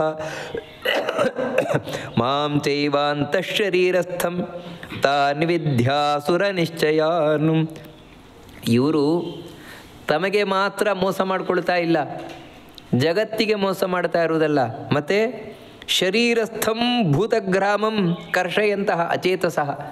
ಅಚೇತಸಃ ಅಂದರೆ ಬುದ್ಧಿ ಇಲ್ಲದ ಮಂದಿ. ಸ್ವಲ್ಪವೂ ಬುದ್ಧಿಯೇ ಇಲ್ಲ ಇವರಿಗೆ. ಬುದ್ಧಿ ಇಲ್ಲ ಅಂತ ಹೇಳುವುದರಿಂದಲೇ ಅವರು ಈ ರೀತಿಯೆಲ್ಲ ತಿಳ್ಕೊಂಡಿರುವುದು, ತಪ್ಪನ್ನೇ ಸರಿಯಿಂದ ತಿಳ್ಕೊಂಡಿರುವುದು, ಇಲ್ಲ ಸಲ್ಲದ ಆಸೆಗಳಿಗೆ ಬಿದ್ದಿರುವುದು, ಪ್ರಯೋಜನ ಇಲ್ಲದ ಹಠ ತಪಸ್ಸನ್ನು ಮಾಡ್ತಾ ಇರುವಂಥದ್ದು. ಯಾಕಂತ ಹೇಳಿದರೆ ಅಚೇತಸಃ, ಬುದ್ಧಿ ಇಲ್ಲದ ಮಂದಿ. ಇವರು ಶರೀರಸ್ಥಂ ಭೂತಗ್ರಾಮಂ ಮಾಂಚ ಕರ್ಷಯಂತಹ, ನನ್ನನ್ನು, ಶರೀರದ ಒಳಗೆ ಇರುವ ನನ್ನನ್ನು, ಹಾಗೂ ಭೂತಗ್ರಾಮಂ ಅಂದರೆ ಉಳಿದ ದೇವತೆಗಳನ್ನು ಕರ್ಷಯಂತಹ ಅಂತ ಹೇಳ್ತಾ ಇದ್ದಾರೆ. ಶರೀರಸ್ಥಂ, ಶರೀರದ ಒಳಗೆ ಇರುವಂತಹ, ಅದು ಹೇಗೆ ಅಂತಃಶರೀರಸ್ಥಂ, ಶರೀರದ ಒಳಗೆ ಇರುವ ನನ್ನನ್ನು ಹಾಗೂ ದೇವತೆಗಳನ್ನು ಎಳೆದಾಡಿ ಬಿಡ್ತಾರೆ ಇವರು ಅಂತ. ಅಲ್ರಿ, ದೇವರನ್ನು ಇವರೇ ಹೇಗೆ ಎಳೆದಾಡ್ಲಿಕ್ಕಾಗತ್ತೆ? ದೇವತೆಗಳನ್ನು ಇವರೇ ಎಳೆದಾಡ್ಲಿಕ್ಕಾಗತ್ತೆ? ಇವರಿಗೆ ದೇವರು ಸಿಕ್ಬಿಡ್ತಾನೆ ಅಷ್ಟು ಸುಲಭ? ನಮಗೆ ಸಿಗೋಲ್ಲ. ಸಾತ್ವಿಕರಿಗೆ ಸಿಗದೇ ಇರುವಂಥ ತಾಮಸರಿಗೆ ಯಾಕೆ ಸಿಕ್ಬಿಡ್ತಾನೆ ಅಂತ ಹೇಳಿದರೆ, ಅದರ ಅರ್ಥ ಹೀಗೆ, ದೇವರನ್ನು ಎಳೆದಾಡುವುದು ಅಂತ ಹೇಳಿದರೆ ದೇವರ ಬಗ್ಗೆ ತಪ್ಪು ಹೇಳ್ಕೊಂಬರುದು, ದೇವರ ಬಗ್ಗೆ ತಪ್ಪು ತಾನು ತಿಳ್ಕೊಳ್ಳೋದು, ತಪ್ಪು ಹೇಳುವಂಥದ್ದು. ಅದು ಎಲ್ಲಿ ಬೇರೆ ಯಾರೂ ಇಲ್ಲ. ಯಾಕೆ ಅಂತಃಶರೀರಸ್ಥಮದ ಕೃಷ್ಣ ಯಾಕೆ ಹೇಳ್ತಾ ಇದ್ದಾನೆ ಅಂತ ಹೇಳಿದರೆ, ದೇವರು ಒಳಗೆ ಕೂತಿದ್ದಾನೆ, ಪ್ರತಿಯೊಬ್ಬ ವ್ಯಕ್ತಿಯ ಒಳಗೆ ಕೂತಿದ್ದಾನೆ. ಒಳಗೆ ಕೂತು ಪ್ರತಿಯೊಂದನ್ನು ದೇವರು ನಿಯಂತ್ರಣ ಮಾಡ್ತಾ ಇದ್ದಾನೆ, ಪ್ರತಿಯೊಂದನ್ನು ನೋಡ್ತಾ ಇದ್ದಾನೆ. ಆ ರೀತಿ ಇದ್ದರೂ ಕೂಡ ಆ ದೇವರು ಇಲ್ಲ, ಏನೂ ಇಲ್ಲ, ನಾನೇ ನನ್ನನ್ನು ನಾಳೆ ನೋಡ್ಕೊಳ್ಳೋದು. ಆ ದೇವರು ಯಾವನಿದ್ದಾನೆ, ಏನು ಮಾಡ್ತಾನೆ, ಅವನಿಗೇನು ತಾಕತ್ತಿದೆ, ನನ್ನ ಎದುರಿಗೆ ಬಂದರೆ ಮುಗಿಸ್ಬಿಡ್ತಾನೆ ಅವನನ್ನು. ನೋಡಿ, ಈ ರೀತಿ ಹೀಗೆ ಎತ್ತರದಲ್ಲಿರುವ ಭಗವಂತನನ್ನು ಕೆಳಕ್ಕೆ ತಳ್ಳುವುದು ಇವನು ಮಾನಸಿಕವಾಗಿ. ಅದೇ ರೀತಿ ಉಳಿದ ದೇವತೆಗಳು, ತತ್ವಾಭಿಮಾನಿ ದೇವತೆಗಳು, ಅಂದರೆ ಒಂದೊಂದು ಅಂಗಾಂಗಗಳಲ್ಲಿ ಒಬ್ಬೊಬ್ಬರು ದೇವತೆಗಳು ಕೂತು ನಮಗೆ ಸಹಾಯ ಮಾಡ್ತಾ ಇದ್ದಾರೆ. ಕಣ್ಣಿನಲ್ಲಿ ಸೂರ್ಯ, ಕಿವಿಯಲ್ಲಿ ದಿಗ್ದೇವತೆಗಳು, ಮೂಗಿನಲ್ಲಿ ಅಶ್ವಿನಿ ದೇವತೆಗಳು, ನಾಲಿಗೆಯಲ್ಲಿ ಅಗ್ನಿ ಮಾತಾಡಲಿಕ್ಕೆ, ವರುಣ ನಮಗೆ ರುಚಿ ನೋಡಲಿಕ್ಕೆ, ಈ ರೀತಿ ಒಂದೊಂದು ಇಂದ್ರಿಯಗಳಲ್ಲಿ ಒಬ್ಬೊಬ್ಬ ದೇವತೆ ನಮಗೆ ಸಹಾಯಕ್ಕೋಸ್ಕರ ಕೂತಿರುತ್ತಾರೆ. ಆ ದೇವತೆಗಳ ಬಗ್ಗೆ ಅವಹೇಳನ ಮಾತು, ಅವರಿಗೆ ಬೈಯುವುದು, ದೇವತೆಗಳಿಗೆ ಬೈಯುವುದು. ನೋಡಿ ಎಲ್ಲಿವರೆಗೆ ಅಂದರೆ, ಆ ಬೈಯುವ ನಾಲಿಗೆಯಲ್ಲೇ ಅಗ್ನಿ ನಿಂತಿದ್ದಾನೆ, ಅಗ್ನಿ ನಿಂತದ್ರಿಂದಲೇ ಇವನಿಗೆ ಬೈಲಿಕ್ಕೆ ಆಗ್ತಾ ಇರೋದು. ಆದರೆ ಅದೂ ಇಲ್ಲ, ಆ ದೇವತೆಗಳನ್ನು ನಿಂದನೆ ಮಾಡ್ತಾ, ಆ ದೇವತೆಗಳನ್ನು ಅಲ್ಲಗಳಿತಾ ಇವನು ಬದುಕ್ತಾನೆ. ಇದೇ ಆ ದೇವತೆಗಳನ್ನು ಎಳೆದಾಡುವುದು, ಆ ದೇವತೆಗಳ ಮಹತ್ವವನ್ನು ಒಪ್ಪದೇ ಇರುವಂಥದ್ದು. ಇದೆಲ್ಲ ಏನಂದರೆ ದೇವತೆಗಳನ್ನು ಎಳೆದಾಡುವುದು, ದೇವತೆಗಳಿಗೆ ಅವಮಾನ ಮಾಡುವುದು. ಅದೇ ನಾವು ಕೂಡ ದೇವತೆಗಳನ್ನು ಎಳೆದಾಡುವುದು ಅಂದರೆ ಇನ್ನೇನಿಲ್ಲ, ಭಗವಂತನನ್ನು ಎಳೆದಾಡುವುದು ಅಂದರೆ ಇನ್ನೇನಿಲ್ಲ. ಇದೇ ರೀತಿ ತಪ್ಪು ತಪ್ಪು ತಪ್ಪು ತಪ್ಪು ಹೇಳುವಂಥದ್ದು ದೇವರ ಬಗ್ಗೆ. ಈ ರೀತಿ ಯಾರು ಹೇಳ್ತಾರೆ ತಾನ್ ವಿದ್ಧಿ ಆಸುರ ನಿಶ್ಚಯ, ಇವರನ್ನೇ ತಿಳ್ಕೊ, ಅಸುರರು, ಅಸುರ ಸಂಬಂಧಿಯಾದವರು. ಒಂದಾ ಇವರು ಅಸುರರು ಅಥವಾ ಅಸುರ ಸಂಬಂಧಿಯಾದವರು. ಆಸುರರು ಅಂದರೆ ಅಸುರ ಸಂಬಂಧಿ. ಅಸುರ ಸಂಬಂಧಿ ಅಂದರೆ ಇವರೊಳಗೆ ಯಾವನೋ ಒಬ್ಬ ಅಸುರ ಕೂತಿದ್ದಾನೆ. ಒಂದಾ ಇವನೇ ಯಾವನೋ ಒಬ್ಬ ಅಸುರನಾಗಿದ್ದಾನೆ ಅಥವಾ ಯಾವನೊಬ್ಬ ಅಸುರ ಇವನೊಳಗೆ ಕೂತಿದ್ದಾನೆ. ಅದಕ್ಕೆ ಈ ರೀತಿ ನಡ್ಕೊಳ್ತಾ ಇದ್ದಾನೆ, ಈ ರೀತಿ ಭಯಂಕರವಾಗಿ ನಡ್ಕೊಳ್ತಾ ಇದ್ದಾನೆ. ಈ ರೀತಿ ಯಾರು ಇರ್ತಾರೆ, ಈ ರೀತಿ ಇದ್ದು ಇವ್ರ ಮನಸ್ಸಿನ ಭಾವನೆ ಯಾವ ರೀತಿ ಇರ್ತದೆ, ಇವ್ರ ಶ್ರದ್ಧೆ ಯಾವ ರೀತಿ ಇರ್ತದೆ ಅಂದರೆ ಹಿಂದೆ ಹೇಳಿದಾಗ ತಾಮಸವಾದ ಶ್ರದ್ಧೆ. ಅದರಿಂದಾಗಿಯೇ ಇವರು ನರಕಕ್ಕೆ ಹೋಗಿ ಬಿಡುವರು. ಸ್ವಲ್ಪ ಕಾಲ ಇವರು ಅಲ್ಲಿ ಶಿವನ ಪ್ರೇತಗಣದ ಮಧ್ಯದಲ್ಲಿದ್ದರೂ ಕೂಡ ಆಮೇಲೆ ಹೋಗಿ ನರಕಕ್ಕೆ ಬೀಳುವವರು ಇವರು ಅಂತ ಹೇಳ್ತಾರೆ. ಯಾಕಂದರೆ ಇಷ್ಟೆಲ್ಲ ಇವರು ಮಾಡುವುದರಿಂದಾಗಿ ಅಂತ ಸ್ಪಷ್ಟವಾಗಿ ಕೃಷ್ಣ ಆ ತಾಮಸ ವ್ಯಕ್ತಿಗಳ ಒಂದು ವಿಶೇಷತೆಯನ್ನು ಇಲ್ಲಿ ತಿಳಿಸ್ಕೊಂಡು ಹೋದ. ಇನ್ನು ಮುಂದೆ ಈ ಸಾತ್ವಿಕ, ರಾಜಸ, ತಾಮಸ ಅವುಗಳು ಯಾವ ರೀತಿ ಬೇರೆ ಆಗ್ತಾ ಹೋಗುತ್ತೆ ಅದನ್ನು ತಿಳಿಸ್ಕೊಂಡು ಹೋಗ್ತಾನೆ. ಆಹಾರಸ್ತ್ವಪಿ ಸರ್ವಸ್ಯ ತ್ರಿವಿಧೋ ಭವತಿ ಪ್ರಿಯಃ ಯಜ್ಞಸ್ತಪಸ್ತಥಾ ದಾನಂ ತೇಷಾಂ ಭೇದಮಿಮಂ ಶೃಣು.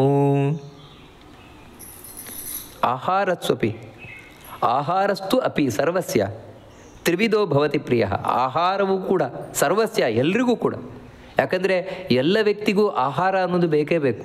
ಇಲ್ಲಿ ಬಂದ ಮೇಲೆ ಸಾಯುವ ತನಕ ಆಹಾರ ಅನ್ನೋದು ಬೇಕೇ ಬೇಕು. ಆ ಆಹಾರವೂ ಕೂಡ, ಎಲ್ಲರ ಆಹಾರವೂ ಕೂಡ ತ್ರಿವಿಧೋ ಭವತಿ ಪ್ರಿಯ, 3 ವಿಧವಾಗಿದೆ. 3 ವಿಧವಾಗಿದೆ ಅಂತ ಹೇಳೋರು ತಿನ್ನುವ ಆಹಾರ ಅಲ್ಲ. ತಿನ್ನುವ ಆಹಾರ 3 ವಿಧವಾಗಿದೆ ಅಂತ ಹೇಳ್ತಾ ಇರೋದಲ್ಲ, ಮತ್ತು ಇಷ್ಟವಾಗಿರುವ ಆಹಾರ 3 ವಿಧವಾಗಿದೆ ಅಂತ. ಯಾಕಂದರೆ ತಿನ್ನೋದು ಯಾವುದೋ ತಿನ್ಬೋದು. ಇವಾಗ ಒಬ್ಬ ನಿಜವಾಗ್ಲೂ ತಾಮಸ, ಅವನು ತಾಮಸ ವ್ಯಕ್ತಿ, ಆದರೆ ಅವನು ತಿಂತಾ ಇರೋದು ಸಾತ್ವಿಕ ಆಹಾರ. ಅವನನ್ನು ಸಾತ್ವಿಕ ಅಂತ ತಿಳ್ಕೊಳ್ಬೇಡಿ. ಯಾಕಂದರೆ ಅವನಿಗೆ ತಾಮಸ ಸಿಗ್ತಾ ಇಲ್ಲ, ಮಾಂಸ ಸಿಗ್ತಾ ಇಲ್ಲ, ಅವನಿಗೆ ಮದ್ಯ ಸಿಗ್ತಾ ಇಲ್ಲ. ಅದಕ್ಕೆ ಯಾರೋ ಗಂಜಿ ಆಗ್ತಾ ಇದ್ದಾರೆ, ಗಂಜಿ ಊಟ ಮಾಡ್ತಾ ಇದ್ದಾನೆ, ಅನ್ನ ಊಟ ಮಾಡ್ತಾ ಇದ್ದಾನೆ. ಅವನನ್ನು ಸಾತ್ವಿಕ ಅಂತ ತಿಳ್ಕೊಳ್ಬೇಡಿ. ಅದೇ ರೀತಿ ಒಬ್ಬ ಸಾತ್ವಿಕನಾದವನು ಕಾಡಿನಲ್ಲಿದ್ದಾನೆ, ಕಾಡಿನಲ್ಲಿ ಮಾಂಸ ತಿಂತಾ ಇರ್ಬೋದು, ಅವನನ್ನು ತಾಮಸ ಅಂತ ತಿಳ್ಕೊಳ್ಬೇಡಿ. ಕಾರಣ ಏನಂತ ಹೇಳಿದ್ರೆ ಅವನಿಗೆ ಬೇರೆ ಏನೂ ಇಲ್ಲ, ಅದರಿಂದ ಅದನ್ನು ತಿಳ್ಕೊಳ್ತಾ ಇದ್ದಾನೆ ಹೊರತು ಅವನಿಗೆ ಇಷ್ಟ ಅಲ್ಲ, ಅವನಿಗದು ಇಷ್ಟ ಅಲ್ಲ. ಇಲ್ಲಿ ಹೇಳ್ತಾ ಇರೋದೇನೆಂದರೆ ಆಯಾ ವ್ಯಕ್ತಿಗೆ ಅಂಥಂಥ ಆಹಾರ ಇಷ್ಟವಾಗ್ತದೆ. ಇದರಿಂದಾಗಿ ನಾವು ಅವನನ್ನು ರಾಜಸನೋ ಸಾತ್ವಿಕನೋ ತಾಮಸನೋ ಅಂತ ತಿಳ್ಕೊಳ್ಬೋದು. ಆಹಾರದಿಂದ ತಿಳ್ಕೊಳ್ಳಿಕ್ಕೆ ಸಾಧ್ಯತೆ ಉಂಟು. ಯಾರಿಗೆ ಯಾವುದು ಇಷ್ಟ ಆಗುತ್ತೋ ಅವನಿಗದು. ಅದೇ ರೀತಿ ಯಜ್ಞವೂ ಕೂಡ, ಯಜ್ಞ ಮತ್ತೆ 3 ವಿಧವಾಗಿದೆ, ಸಾತ್ವಿಕ, ರಾಜಸ, ತಾಮಸ. ಅದು ಹೇಗಂತ ಹೇಳಿದ್ರೆ ಮಾಡುವವರಿಗೆ ಅನುಗುಣವಾಗಿ, ಮಾಡುವವರು ಶ್ರದ್ಧೆ ಅದಕ್ಕನುಗುಣವಾಗಿ. ಯಜ್ಞ, ತಪಸ್ಸು ಕೂಡ ಅಷ್ಟೇ. ತಪಸ್ಸು 3 ವಿಧವಾಗಿದೆ, ಯಜ್ಞ ತಥಾ ದಾನಂ ತಥಾ ತಪಃ. ಸಾತ್ವಿಕವಾದ ಇದನ್ನೆಲ್ಲ ಮುಂದೆ ವಿವರಣೆ ಕೊಟ್ಕೊಂಡು ಹೋಗ್ತಾನೆ. ಸಾತ್ವಿಕವಾದ ತಪಸ್ಸು ಯಾವುದು, ರಾಜಸವಾದ ತಪಸ್ಸು ಯಾವುದು, ತಾಮಸವಾದ ತಪಸ್ಸು ಯಾವುದು. ದಾನವೂ ಕೂಡ 3 ವಿಧವಾಗಿದೆ, ಸಾತ್ವಿಕವಾದ ದಾನ, ರಾಜಸವಾದ ದಾನ, ತಾಮಸವಾದ ದಾನ, ಎಲ್ಲ 3 ವಿಧ. ಹೇಗೆ ಅದನ್ನು ಹೇಳ್ತೇನೆ. ತೇಷಾಂ ಭೇದಂ ಇಮಂ ಶೃಣು. ಇವುಗಳ ವ್ಯತ್ಯಾಸ ಏನಿದೆ ಅದನ್ನು ನಾನು ನಿನಗೆ ಹೇಳ್ತೇನೆ. ಅಂದರೆ ಸಾತ್ವಿಕವಾದ ಆಹಾರವನ್ನು ಇಷ್ಟಪಡುವವರು ಯಾವ ರೀತಿ ಇರ್ತಾರೆ, ಯಾವುದು ಸಾತ್ವಿಕವಾದ ಆಹಾರ, ಆ ಸಾತ್ವಿಕ ಆಹಾರವನ್ನು ಇಷ್ಟಪಡುವವರು ಸಾತ್ವಿಕರಾಗಿರ್ತಾರೆ. ರಾಜಸವಾದ ಆಹಾರ ಯಾವುದು, ಅದನ್ನು ಇಷ್ಟಪಡುವವರು ರಾಜಸರಾಗಿರ್ತಾರೆ. ತಾಮಸವಾದ ಆಹಾರ ಯಾವುದು, ಅದನ್ನು ಇಷ್ಟಪಡುವವರು ತಾಮಸರಾಗಿರ್ತಾರೆ. ಇದನ್ನು ಹೇಳ್ತಾ ಇವಾಗ ಸಾತ್ವಿಕವಾದ ಆಹಾರ ಅದ್ಯಾವುದು, ಆದರೆ ಇದನ್ನು ಇಷ್ಟಪಡುವವರು ಸಾತ್ವಿಕರು. ಯಾವುದು ಸಾತ್ವಿಕವಾದ ಆಹಾರ ಅದನ್ನು ಹೇಳ್ತಾನೆ. ಆಯುಸ್ಸತ್ವ ಬಲಾರೋಗ್ಯ ಸುಖ ಪ್ರೀತಿ ವಿವರ್ಧನಾ ರಸ್ಯಾ ಸ್ನಿಗ್ಧಾ ಸ್ಥಿರಾ ಹೃದಯಾ ಆಹಾರ ಸಾತ್ವಿಕ ಪ್ರಿಯಾ. ನಿಜವಾಗ್ಲೂ ಕೂಡ ಸಾತ್ವಿಕರಿಗೆ ಇಷ್ಟ ಆಗುವ ಆಹಾರ ಯಾವುದು? ಸಾತ್ವಿಕರು ತಿನ್ನುವ ಆಹಾರ ಅಲ್ಲ, ಇಷ್ಟ ಆಗುವ ಆಹಾರ. ಅವ್ರು ಇಂಥದ್ದನ್ನು ಇಷ್ಟಪಡ್ತಾರಂತೆ.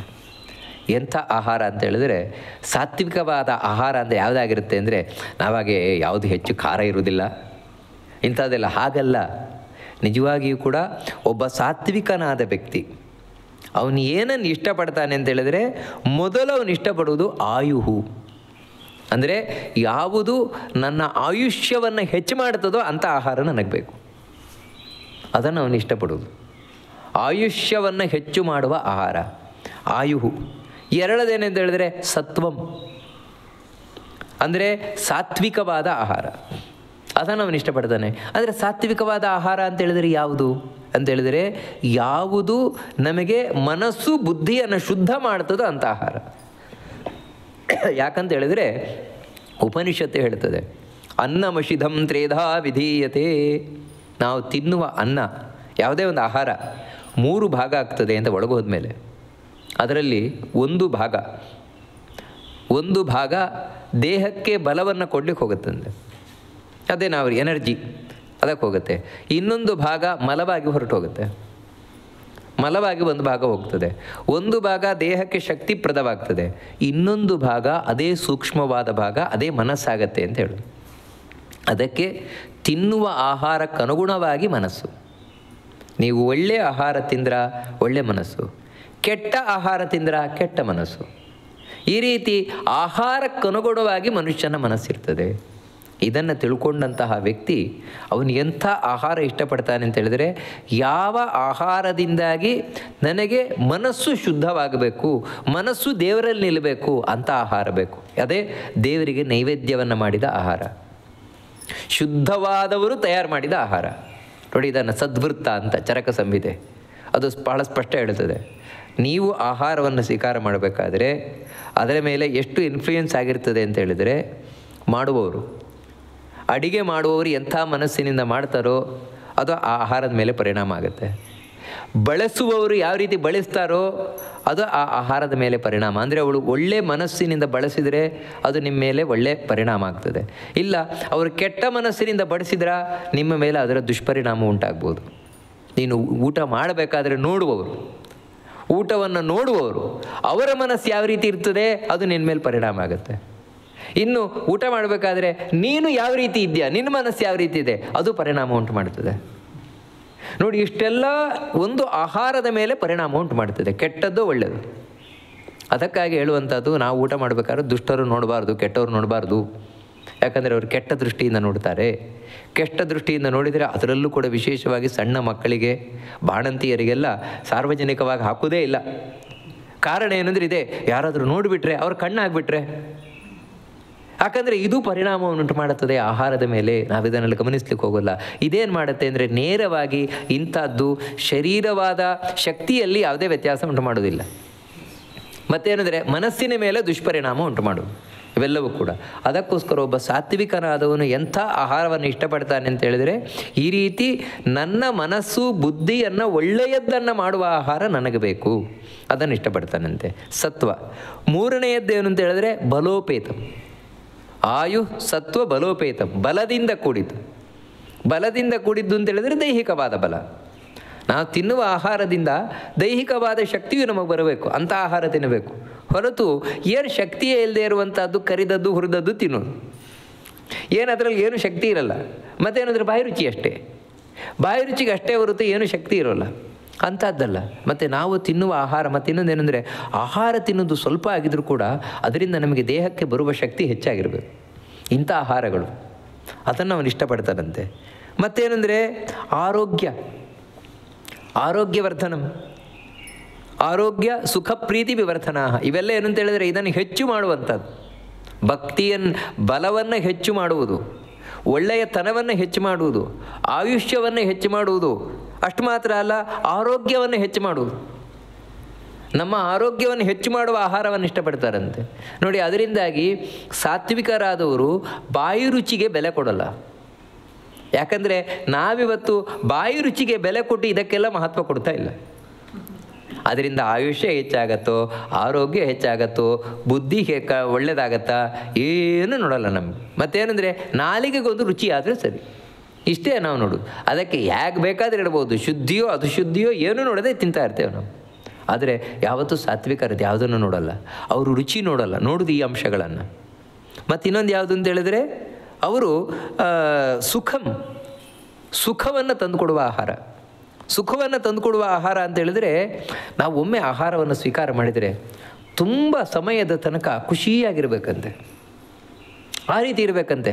ಅಂತ ಹೇಳಿದ್ರೆ ಒಂದು ಸಲ ನಾವು ಆಹಾರ ತಿಂದುಬಿಟ್ರೆ ನೆಮ್ಮದಿ ಆಯಿತು, ಸಂಜೆ ತನಕ ಏನು ಬೇಡ. ಆ ರೀತಿ ಇದಾಗಲ್ಲ. ತಿನ್ನೋದೇನೋ ತಿಂದುಬಿಟ್ಟು ತಿಂದ ಮೇಲೆ ಹೊಟ್ಟೆಯಲ್ಲಿ ಶುರುವಾಯಿತು ಏನೇನೇನೇನೋ ಪ್ರಾಬ್ಲಮ್ಗಳು. ಹಾಗಾಗೋದು ಈಗೋದು, ಇವು ಯಾಕಪ್ಪ ತಿಂದೆ, ಆ ಎಣ್ಣೆಯಲ್ಲಿ ಕರೆದದ್ದು ಯಾಕಪ್ಪ ತಿಂದೆ, ಆ ಮಸಾಲೆ ಪದಾರ್ಥ ಯಾಕಪ್ಪ ತಿಂದೆ. ತಿನ್ನುವಾಗ ಖುಷಿ, ತಿಂದದ ಆಮೇಲೆ ಹೊಟ್ಟೆಯಲ್ಲಿ ಏನೇನೋ ಪ್ರಾಬ್ಲಮ್ಗಳು ಶುರುವಾಯಿತು, ಆರೋಗ್ಯದಲ್ಲಿ ಏರುಪೇರಾಯಿತು. ಈ ರೀತಿಯಲ್ಲ. ಮತ್ತು ಒಂದು ಸಲ ತಿಂದರೆ ತುಂಬ ಕಾಲದ ತನಕ ತಾನು ಆರಾಮಾಗಿ ನೆಮ್ಮದಿ ಇದ್ದಿರಬೇಕಂತೆ ನೋಡಿ. ಇಂಥ ಆಹಾರ ಇದು ಸಾತ್ವಿಕರು ಇಷ್ಟಪಡುವ ಆಹಾರ ಅಂತೆ. ಅಂದರೆ ಅವರು ಯಾವ ಪಾಯಿಂಟ್ಗಳನ್ನು ನೋಡ್ತಾರೆ ಅಂತ ಆಹಾರದಲ್ಲಿ ನಾವು ಗಮನಿಸಲಿಕ್ಕೆ ಹೋಗೋದಿಲ್ಲ, ಅಂಥದ್ದನ್ನು ಅವರು ಮುಖ್ಯವಾಗಿ ನೋಡ್ತಾರೆ. ಮತ್ತೇನು ಅಂತ ಹೇಳಿದ್ರೆ ಸುಖಂ ಪ್ರೀತಿ ವಿವರ್ಧನಾ, ಪ್ರೀತಿಯನ್ನು ಉಂಟು ಮಾಡುವ ಆಹಾರ. ಏನೇ ಪ್ರೀತಿ ಉಂಟು ಮಾಡುವ ಆಹಾರ ಅಂತ ಹೇಳಿದ್ರೆ ಆಹಾರ ತಿಂದು ಇನ್ನೊಬ್ಬರ ಮೇಲೆ ಪ್ರೀತಿ ಬರುತ್ತಾ ಅಂತ ಹೇಳಿದ್ರೆ ಹಾಗಲ್ಲ. ವಾಸ್ತವಿಕವಾಗಿ ಪ್ರೀತಿ ಅಂತ ಹೇಳಿದ್ರೆ ಏನು ಅಂತ ಹೇಳಿದ್ರೆ ಆಹಾರವನ್ನು ಸ್ವೀಕಾರ ಮಾಡಬೇಕಾದ್ರೂ ಖುಷಿ ಇರಬೇಕಂತ. ಅಂಥ ಆಹಾರ ಸ್ವೀಕಾರ ಮಾಡಬೇಕಾದ್ರೆ ಖುಷಿಯಿಂದ ಸ್ವೀಕಾರ ಮಾಡ್ತಾರಂತೆ. ತಿಂದ ಮೇಲೆ ತುಂಬ ಕಾಲದ ತನಕ ಖುಷಿ ಇರ್ತದಂತೆ ಇಂಥ ಆಹಾರ. ಆದರೆ ನಿಮಗೆ ಏನಂದರೆ ಇವಾಗ ರಾಜಸವಾದ ಆಹಾರ ಆಗಲ್ಲ. ರಾಜಸವ ಆಹಾರ ತಿನ್ನಬೇಕಾದ್ರೆ ಕಣ್ಣಲ್ಲಿ ನೀರು ಬರ್ತಾ ಇರ್ತದೆ.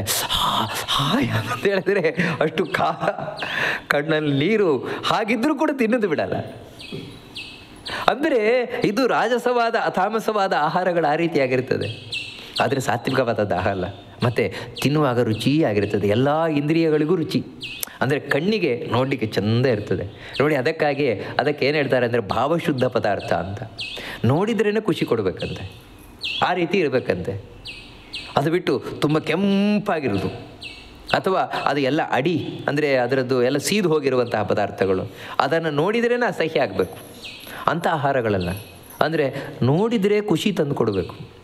ಇನ್ನು ಅದರಿಂದ ಬರುವ ಪರಿಮಳ ಖುಷಿ ತಂದು ಕೊಡಬೇಕು, ಪರಿಮಳ ಖುಷಿ ತಂದು ಕೊಡಬೇಕು, ಕಣ್ಣಿಗೆ ಖುಷಿ ತಂದು ಕೊಡಬೇಕು, ನಾಲಿಗೆಗೂ ಖುಷಿ ತಂದು ಕೊಡಬೇಕು ನೋಡಿ. ಇಂಥ ಆಹಾರ ಅಂತೆ ಅವರು ಸ್ವೀಕಾರ ಮಾಡುವಂಥದ್ದು ಸಾತ್ವಿಕವಾದದ್ದು. ಈ ರೀತಿ ನಿಮಗೆ ಉದಾಹರಣೆ ಹೇಳೋದಾದರೆ ಒಂದು ಮಾವಿನ ಹಣ್ಣು, ಅದು ಎಂಥ ಮಾವಿನ ಹಣ್ಣು ಆಗಿರಬೇಕು ಅಂತ ಹೇಳಿದ್ರೆ ಅದು ಮರದಲ್ಲೇ ಬಿಟ್ಟು ಒಳ್ಳೆ ಹಣ್ಣಾಗಿರಬೇಕು ಹೊರತು ಇವಾಗ ಸಿಗ್ತದೆಲ್ಲ ಇಂಥದ್ದಲ್ಲ. ಯಾಕಂದರೆ ಅದು ಎಲ್ಲ ಆರ್ಟಿಫಿಷಿಯಲ್ಲಾಗಿ ಹಣ್ಣು ಮಾಡಿದ್ದು, ಅಂಥದ್ದಲ್ಲ. ಅದು ಯಾವ ರೀತಿ ಇರ್ತದೆ ಅಂದರೆ ನಿಜವಾದ ಸಾತ್ವಿಕ ಆಹಾರ ನೋಡಿ. ನೋಡಲಿಕ್ಕೆ ಒಳ್ಳೆ ಅರಿಶಿನ ಬಣ್ಣ ಬಂದು ಚಂದವಾಗಿರ್ತದೆ. ಆ ಮಾವಿನ ಹಣ್ಣನ್ನು ನೋಡಿದ್ರೇ ಖುಷಿಯಾಗುತ್ತೆ. ಆ ಖುಷಿಯಾದದ್ರಿಂದಲೇ ಜೊಲ್ಲು ಬರಲಿಕ್ಕೆ ಶುರುವಾಗುತ್ತೆ, ಯಾಕಂದರೆ ಅಷ್ಟು ಚೆನ್ನಾಗಿರ್ತದೆ. ಮತ್ತು ಇನ್ನೊಂದೇನೆಂದರೆ ಅದರ ಪರಿಮಳ, ಸ್ವಾಭಾವಿಕವಾಗಿ ಹಣ್ಣೇನಿದೆ ಅದರ ಪರಿಮಳ ಘಮ ಘಮ ಘಮ ಮೂಗಿಗೆ ಬಡಿತಾ ಇರ್ತದೆ. ಇನ್ನು ಅದನ್ನು ತಾನು ಕೊಯ್ದು ತಿಂದ್ರಂತೂ ನಾಲಿಗೆಗೆ ಅಷ್ಟು ರುಚಿಯಾಗುತ್ತೆ ನೋಡಿ. ಹೀಗೆ ನೋಡಲಿಕ್ಕೂ ಖುಷಿ, ಪರಿಮಳವೂ ಖುಷಿ, ತಿಂದರೂ ಖುಷಿ, ತಿಂದ ಮೇಲೆ ಬಹಳ ಕಾಲದವರೆಗೆ ಖುಷಿ. ಯಾಕಂದರೆ ಸ್ವಾಭಾವಿಕವಾಗಿರುವಂಥದ್ದು ನೋಡಿ. ಹಿಂದೆ ಋಷಿಮುನಿಗಳೆಲ್ಲ ಅದಕ್ಕೆ ಆದಷ್ಟು ನ್ಯಾಚುರಲ್ ಫುಡ್, ಸ್ವಾಭಾವಿಕವಾದ ಪದಾರ್ಥಗಳನ್ನು ತಾವು ಬಯಸ್ತಾ ಇದ್ದರೆ ಹೊರತು ಈ ನಾವು ಕೃತ್ರಿಮ ಪದಾರ್ಥಗಳಲ್ಲ. ಯಾಕಂದರೆ ಅಂತಹ ಪದಾರ್ಥಗಳು ಇದೇ ರೀತಿ ಇರುವಂಥವುಗಳು, ಸಾತ್ವಿಕವಾಗಿರುವಂಥವುಗಳು. ಅಷ್ಟು ಮಾತ್ರ ಅಲ್ಲ, ಇನ್ನು ಇದರ ಗುಣ ಹೀಗಾಗಿದ್ದರೆ ಹೇಗಿರ್ತದೆ ಅದು ಅಂದರೆ ಇನ್ನೂ ಹೇಳ್ತಾರೆ. ಅದು ರಸ್ಯ ಸ್ನಿಗ್ಧ ಸ್ಥಿರ ಹೃದ್ಯಾ ಆಹಾರ ಸಾತ್ವಿಕ ಪ್ರಿಯಾ. ಇನ್ನು ಹೇಗಿರ್ತದೆ ಅದು ಅಂತ ಹೇಳಿದ್ರೆ ರಸ್ಯ ಅಂತ ಹೇಳಿದ್ರೆ ರಸರಸರವಾಗಿರ್ತದಂತೆ. ಅಂದರೆ ಒಣಕುಲಲ್ಲ, ಹೆಚ್ಚು ಒಣಗಿದ ಪದಾರ್ಥಗಳು ಸಾತ್ವಿಕರಿಗೆ ಇಷ್ಟ ಆಗೋಲ್ಲ ಅಂತ. ಮತ್ತೇನೆಂದರೆ ಅದು ರಸಭರಿತವಾಗಿರಬೇಕು, ರಸದಿಂದ ಕೂಡ್ಕೊಂಡಿರಬೇಕು ಅಂಥ ಪದಾರ್ಥಗಳು. ಎರಡನೇದೇನು ಅಂತ ಹೇಳಿದ್ರೆ ಸ್ನಿಗ್ಧ ಅಂದರೆ ನಿಬಿಡವಾದ ಪದಾರ್ಥ, ಅಂದರೆ ಫ್ರೆಶ್ ಆಗಿರಬೇಕು. ಯಾವುದು ಫ್ರೆಶ್ ಆಗಿರ್ತದೆ ಅಂದರೆ ತಾಜಾ ಪದಾರ್ಥ ಅಂತ ಹೇಳ್ತೇವಲ್ವ, ಆ ತಾಜಾ ಪದಾರ್ಥಗಳು ಆ ರೀತಿಯಾಗಿರಬೇಕು. ಅವಾಗೇನಿರ್ತದೆ ಅಂದರೆ ಸ್ನಿಗ್ಧವಾಗಿರ್ತದೆ. ಸ್ನಿಗ್ಧ ಅಂದರೆ ಹಸಿಯಾಗಿರಬೇಕು, ರಸಭರಿತವಾಗಿರಬೇಕು ಅದು. ಅಷ್ಟು ಮಾತ್ರ ಅಲ್ಲ, ಸ್ಥಿರ ಅಂತ ಹೇಳಿದರೆ ಒಮ್ಮೆ ಸ್ವೀಕಾರ ಮಾಡಿದರೆ ಕೆಲವು ದಿನದವರೆಗೆ ಅದರದ್ದು ಹಾಗೆ ಉಳ್ಕೊಂಡಿರ್ಬೇಕಂತೆ. ಅದಕ್ಕೆ ರಾಘವೇಂದ್ರ ಸ್ವಾಮಿಗಳು ತುಂಬ ಚೆನ್ನಾಗಿ ಹೇಳ್ತಾರೆ. ಒಂದು ತುಪ್ಪ ಎಲ್ಲ ಇದ್ದಾಗೆ, ತುಪ್ಪದಿಂದ ಮಾಡಿದ್ದನ್ನು ನೀವು ಸ್ವೀಕಾರ ಮಾಡಿದರೆ ಒಂದು 2 ದಿನ ತನಕ ಅದರದ್ದೊಂದು ಬಲ ಇರ್ತದೆ ಒಳಗೆ ಅಂತ. ಅದಕ್ಕೆ ಉಪವಾಸ ಎಲ್ಲ ಮಾಡೋದಕ್ಕಿಂತ ಮುಂಚೆ ತುಪ್ಪದಿಂದ ಮಾಡಿದ ಪದಾರ್ಥವನ್ನು ಸ್ವೀಕಾರ ಮಾಡಿದರೆ ಉಪವಾಸ ಮಾಡಬೇಕಾದ್ರೆ ಏನೂ ತೊಂದರೆ ಆಗೋಲ್ಲ. ಕಾರಣ ಏನಂದರೆ ಆ ತುಪ್ಪದ ಅಂಶ ಹಾಗೆ ಉಳ್ಕೊಂಡಿರ್ತದೆ ದೇಹದಲ್ಲಿ, ಶಕ್ತಿ ಹಾಗೆ ಉಳ್ಕೊಂಡಿರ್ತದೆ. ಇಂಥ ಪದಾರ್ಥಗಳು ಅವ್ರು ಇಂಥದ್ದನ್ನು ಸ್ವೀಕಾರ ಮಾಡೋದು. ಇನ್ನು ಹೇಗಿರಬೇಕದು ಅಂತ ಹೇಳಿದ್ರೆ ಹೃದ್ಯಾಹ. ಹೃದ್ಯಾಹ ಅಂತ ಹೇಳಿದರೆ ತಿನ್ನುವಾಗ ಮಾತ್ರ ಖುಷಿ ಅಲ್ಲ, ತಿಂದ ಮೇಲೆ ಇನ್ನೂ ಖುಷಿ ಅಂತೆ. ಆಮೇಲೆ ಇನ್ಯಾವಾಗ ಹೇಳ್ತಾರೆ ಆವಾಗ ಎಷ್ಟು ಚೆನ್ನಾಗಿತ್ತು ಆ ರೀತಿ. ಆದರೆ ರಾಜಸ ಪದಾರ್ಥಗಳು ಹಾಗಲ್ಲ. ತಿನ್ನುವಾಗ ಖುಷಿ, ತಿಂದ ಮೇಲೆ ಯಾಕಪ್ಪ ತಿಂದೆ ಅಂತ. ಮತ್ತು ಇನ್ನೊಂದು ಸಲ ತಿಂತಿರೋದು ಬೇಡ ಮಾರ್ರೆ, ಆ ಪದಾರ್ಥ ಬೇಡ, ಅದನ್ನು ತಿಂದು ಅವತ್ತು ಒದ್ದಾಡಿಬಿಟ್ಟಿದ್ದೇನೆ ಹಾಗಂತ ಎದುರಿಗೆ ತಂದಿಟ್ಟರೆ ಬೇಡಲ್ಲ ಮತ್ತೆ. ಅಂದರೆ ಇದೇನು ಅಂತ ಹೇಳಿದರೆ ಮತ್ತೆ ಖುಷಿ ಕೊಡುವಂಥದ್ದಲ್ಲ, ಆದರೆ ಸಾತ್ವಿಕ ಪದಾರ್ಥಗಳು ಮತ್ತು ನೆನೆಸಿಕೊಂಡಾಗಲೂ ಖುಷಿ ಕೊಡ್ತದೆ ಇಂಥ ಆಹಾರ ಪದಾರ್ಥಗಳು. ಇವೇನಂತ ಹೇಳಿದರೆ ಇದು ಸಾತ್ವಿಕರಿಗೆ ಪ್ರಿಯವಾದ ಆಹಾರಗಳು ಅಂತ ಹೇಳ್ತಾರೆ.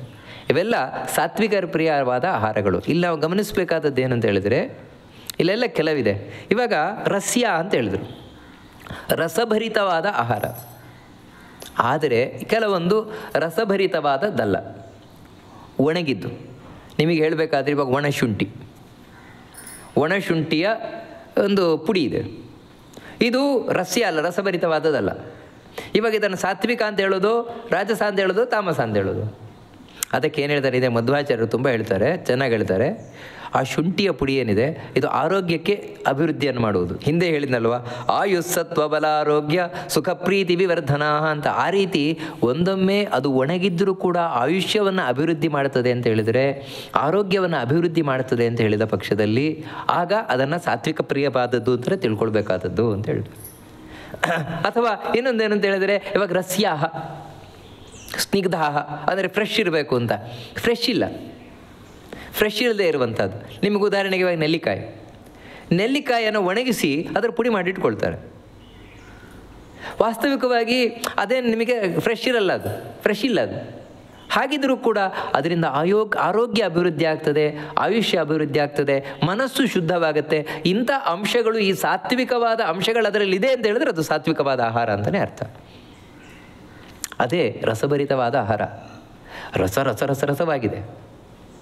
ಆದರೆ ತಿಂದರೆ ಆಯುಷ್ಯ ಏನು ಅಭಿವೃದ್ಧಿ ಆಗೋಲ್ಲ, ಆರೋಗ್ಯ ಏನು ಅಭಿವೃದ್ಧಿ ಆಗೋಲ್ಲ, ಬುದ್ಧಿಯಂತೂ ಕೆಟ್ಟೇ ಹೋಗ್ತದೆ. ಅದನ್ನು ತಿಂದರೆ ಮನಸ್ಸು ಕೆಟ್ಟೇ ಹೋಗ್ತದೆ, ಬುದ್ಧಿ ಕೆಟ್ಟೇ ಹೋಗುತ್ತೆ. ಅದನ್ನು ಸಾತ್ವಿಕ ಆಹಾರ ಅಂತ ಹೇಳಬಾರ್ದು ಅಂತೇಳಿ. ವಾಸ್ತವವಾಗಿ ರಸಭರಿತವಾಗಿರ್ಬೋದು, ಫ್ರೆಶ್ ಆಗಿರ್ಬೋದು. ಅದಕ್ಕೆ ಫ್ರೆಶ್ ಆಗಿರುವುದೆಲ್ಲ ಸಾತ್ವಿಕ ಪದಾರ್ಥ ಅಲ್ಲ, ರಸಭರಿತವಾದದ್ದೆಲ್ಲ ಸಾತ್ವಿಕ ಪದಾರ್ಥ ಅಲ್ಲ. ಮತ್ತು ಯಾವುದು ರಸಭರಿತವಾಗಿದ್ದು ತಾಜಾ ಇದ್ದು ಅದರೊಟ್ಟಿಗೆ ಇಷ್ಟು ಆಯುಷ್ಯ ನೋಡಿ. ಇವಾಗ ಉದಾಹರಣೆ ಕೇಳಬೇಕಾದ್ರೆ ಸ್ಥಿರಾಹ ಅಂತ. ಸ್ಥಿರ ಅಂತ ಹೇಳಿದ್ರೆ ಬಹಳ ಕಾಲದವರೆಗೆ ಶಕ್ತಿ ಇಟ್ಕೊಂಡಿರುವಂಥದ್ದು. ಇವತ್ತು ವಿಟಮಿನ್ ಮಾತ್ರೆಗಳೆಲ್ಲ ಸಿಗ್ತವೆ, ನೀವು ತೊಗೊಂಡ್ಬಿಟ್ರೆ ಸುಮಾರು ನಿಮಗೆ ಗಟ್ಟಿಮುಟ್ಟಾಗಿರ್ಲಿಕ್ಕೆ ಸಾಧ್ಯ. ಅದರಿಂದ ಆಗ ಸಾತ್ವಿಕ ಪದಾರ್ಥ ಅಂತದಲ್ಲಿ ಹೇಳಲಿಕ್ಕಾಗತ್ತಾ? ಆಗಲ್ಲ. ಯಾಕಂದರೆ ಅದು ಆಯುಷ್ಯಕ್ಕೆ ಮಾರಕ, ಆರೋಗ್ಯಕ್ಕೆ ಮಾರಕ, ಬುದ್ಧಿಯನ್ನು ಕೆಡಿಸ್ತದೆ. ಅದರಿಂದಾಗಿ ಇವೆಲ್ಲ ಸಾತ್ವಿಕ ಪದಾರ್ಥಗಳಲ್ಲ. ಅದಕ್ಕೆ ಆಯುಷ್ಯವನ್ನು, ಆರೋಗ್ಯವನ್ನು, ಬುದ್ಧಿಯನ್ನು ಹಾಗೂ ಪ್ರೀತಿಯನ್ನು, ಸುಖವನ್ನು ಇದನ್ನೆಲ್ಲ ಹೆಚ್ಚು ಮಾಡುವಂತಹ ತಾಜಾ ಪದಾರ್ಥ ಆಗಿರಬೇಕು, ರಸಭರಿತವಾದ ಪದಾರ್ಥ ಆಗಿರಬೇಕು, ಮತ್ತು ನೋಡಲಿಕ್ಕೆ ಚಂದ ಇರಬೇಕು, ಆನಂದವನ್ನು ಉಂಟು ಮಾಡುವುದಾಗಿರಬೇಕು, ತಿಂದ ಮೇಲೂ ಖುಷಿಯನ್ನು ತಂದುಕೊಡಬೇಕು. ಇಂಥದ್ದು ಸಾತ್ವಿಕರಿಗೆ ಪ್ರಿಯವಾದ ಆಹಾರ, ಅಂದರೆ ಸಾತ್ವಿಕರು ಇಷ್ಟಪಡುವ ಆಹಾರ. ಇಂಥ ಆಹಾರವನ್ನು ಯಾರು ಇಷ್ಟಪಡ್ತಾರೋ ಅವರು ಸಾತ್ವಿಕರು ಅಂತ ಅರ್ಥ. ನೋಡಿ, ಈ ರೀತಿ ಹೇಳು. ಇವಾಗ ರಾಜಸವಾದ ಆಹಾರ ಎಂಥದ್ದು? ರಾಜಸರಿಗೆ ಪ್ರಿಯವಾದದ್ದು. ಅಂದರೆ ರಾಜಸ ಆಹಾರ ಅಂತ ಬೇರೆ ಇಲ್ಲ, ರಾಜಸರು ಇಷ್ಟಪಡುವ ಆಹಾರ. ಅದ್ಯಾವುದು ಅಂದರೆ ಖಟ್ವಾಮ್ಲ ಲವಣಾತ್ಯುಕ್ಷ್ಣ ತೀಕ್ಷ್ಣ ರೂಕ್ಷ ವಿದಾಹಿನಃ ಆಹಾರ ರಾಜಸಸ್ಯೇಷ್ಟ ದುಃಖ ಶೋಕಮಯಪ್ರದಾಹ. ವಾಸ್ತವಿಕವಾಗಿ ಈ ರಾಜಸರಿಗೆ ಎಂಥ ಆಹಾರ ಇಷ್ಟ ಆಗುತ್ತೆ ಅಂತ ಹೇಳಿದ್ರೆ ಕಟು, ಖಾರವನ್ನು ಇಷ್ಟಪಡುವವರವರು ರಾಜಸರು. ಅದರೊಟ್ಟಿಗೆ ಆಮ್ಲ ಅಂತ ಹೇಳಿದ್ರೆ ಹುಳಿಯೂ ಬೇಕು, ಖಾರ ಇರಬೇಕು, ಹುಳಿ ಇರಬೇಕು. ಇನ್ನು ಲವಣ, ಉಪ್ಪು. ಇನ್ನೊಂದೇನಂತ ಹೇಳಿದ್ರೆ ಬರೀ ಉಪ್ಪಲ್ಲ, ಅತಿ ಉಪ್ಪು. ಇಲ್ಲೆಲ್ಲ ಏನಂತ ಹೇಳಿದ್ರೆ ಖಾರ ಅಂದರೆ ಅತಿ ಖಾರ, ಅತಿ ಉಪ್ಪು, ಅತಿ ಲವಣ. ಇವೆಲ್ಲ ಬೇರೆ ಅಂತ ಇಲ್ಲ, ಒಟ್ಟಿಗೆ ಸೇರಿಸಿದ್ರೆ ಆಗ್ಬೋದು. ಅದಕ್ಕೆ ನಾವು ಹೇಳ್ತೇವಲ್ಲ, ಉಪ್ಪು ಹುಳಿ ಖಾರ ಬೆರೆಸಿದ ಪದಾರ್ಥ ಅಂತ. ಅಂದರೆ ರಾಜಸರ ಪದಾರ್ಥವೇ ಉಪ್ಪು ಹುಳಿ ಖಾರ ಬೆರೆಸಿದ ಪದಾರ್ಥಗಳು. ಹಾಗೇ ಇಲ್ಲ. ಅದಕ್ಕೆ ಈ ಉಪ್ಪು ಹುಳಿ ಖಾರ ಅದರೊಟ್ಟಿಗೆ ಅತ್ಯುಷ್ಣ ತುಂಬ ಬಿಸಿ ಬಿಸಿ ಬಿಸಿ ಇರಬೇಕು. ಅದಕ್ಕೆ ಸ್ವಲ್ಪ ಬಿಸಿ ಅಲ್ಲ, ಸ್ವಲ್ಪ ಬಿಸಿ ಸಾತ್ವಿಕವೇ. ಯಾಕಂತೇಳಿದ್ರೆ ಬರೀ ಬಿಸಿಯೇ ಇಲ್ಲದ ಆಹಾರವೂ ಒಳ್ಳೆಯದಲ್ಲ. ಹಾಗಂತ ತುಂಬ ಬಿಸಿ ಬಿಸಿ ಬಿಸಿ ಬಿಸಿ ಕೆಲವರಿಗಂತೂ ಎಲ್ಲಿವರೆಗೆ ಅಂತ ಹೇಳಿದರೆ ಒಂದು ಕಾಫಿ ಅಂತ ಹೇಳಿದರೆ ಬಿಸಿ ಬಿಸಿ ಬಿಸಿ ಬಿಸಿ ಮಾಡಿಕೊಡ್ಬೇಕು. ಹಾಗೆ ಅಂದರೆ ಇದೇನೆಂದರೆ ರಾಜಸರಿಗೆ ಪ್ರಿಯವಾದದ್ದು ಅತಿ ಉಷ್ಣ. ಅದೇ ರೀತಿ ಅತಿ ತೀಕ್ಷ್ಣ. ಅತಿ ತೀಕ್ಷ್ಣ ಅಂದರೆ ತುಂಬ ಉಷ್ಣ ಪದಾರ್ಥ.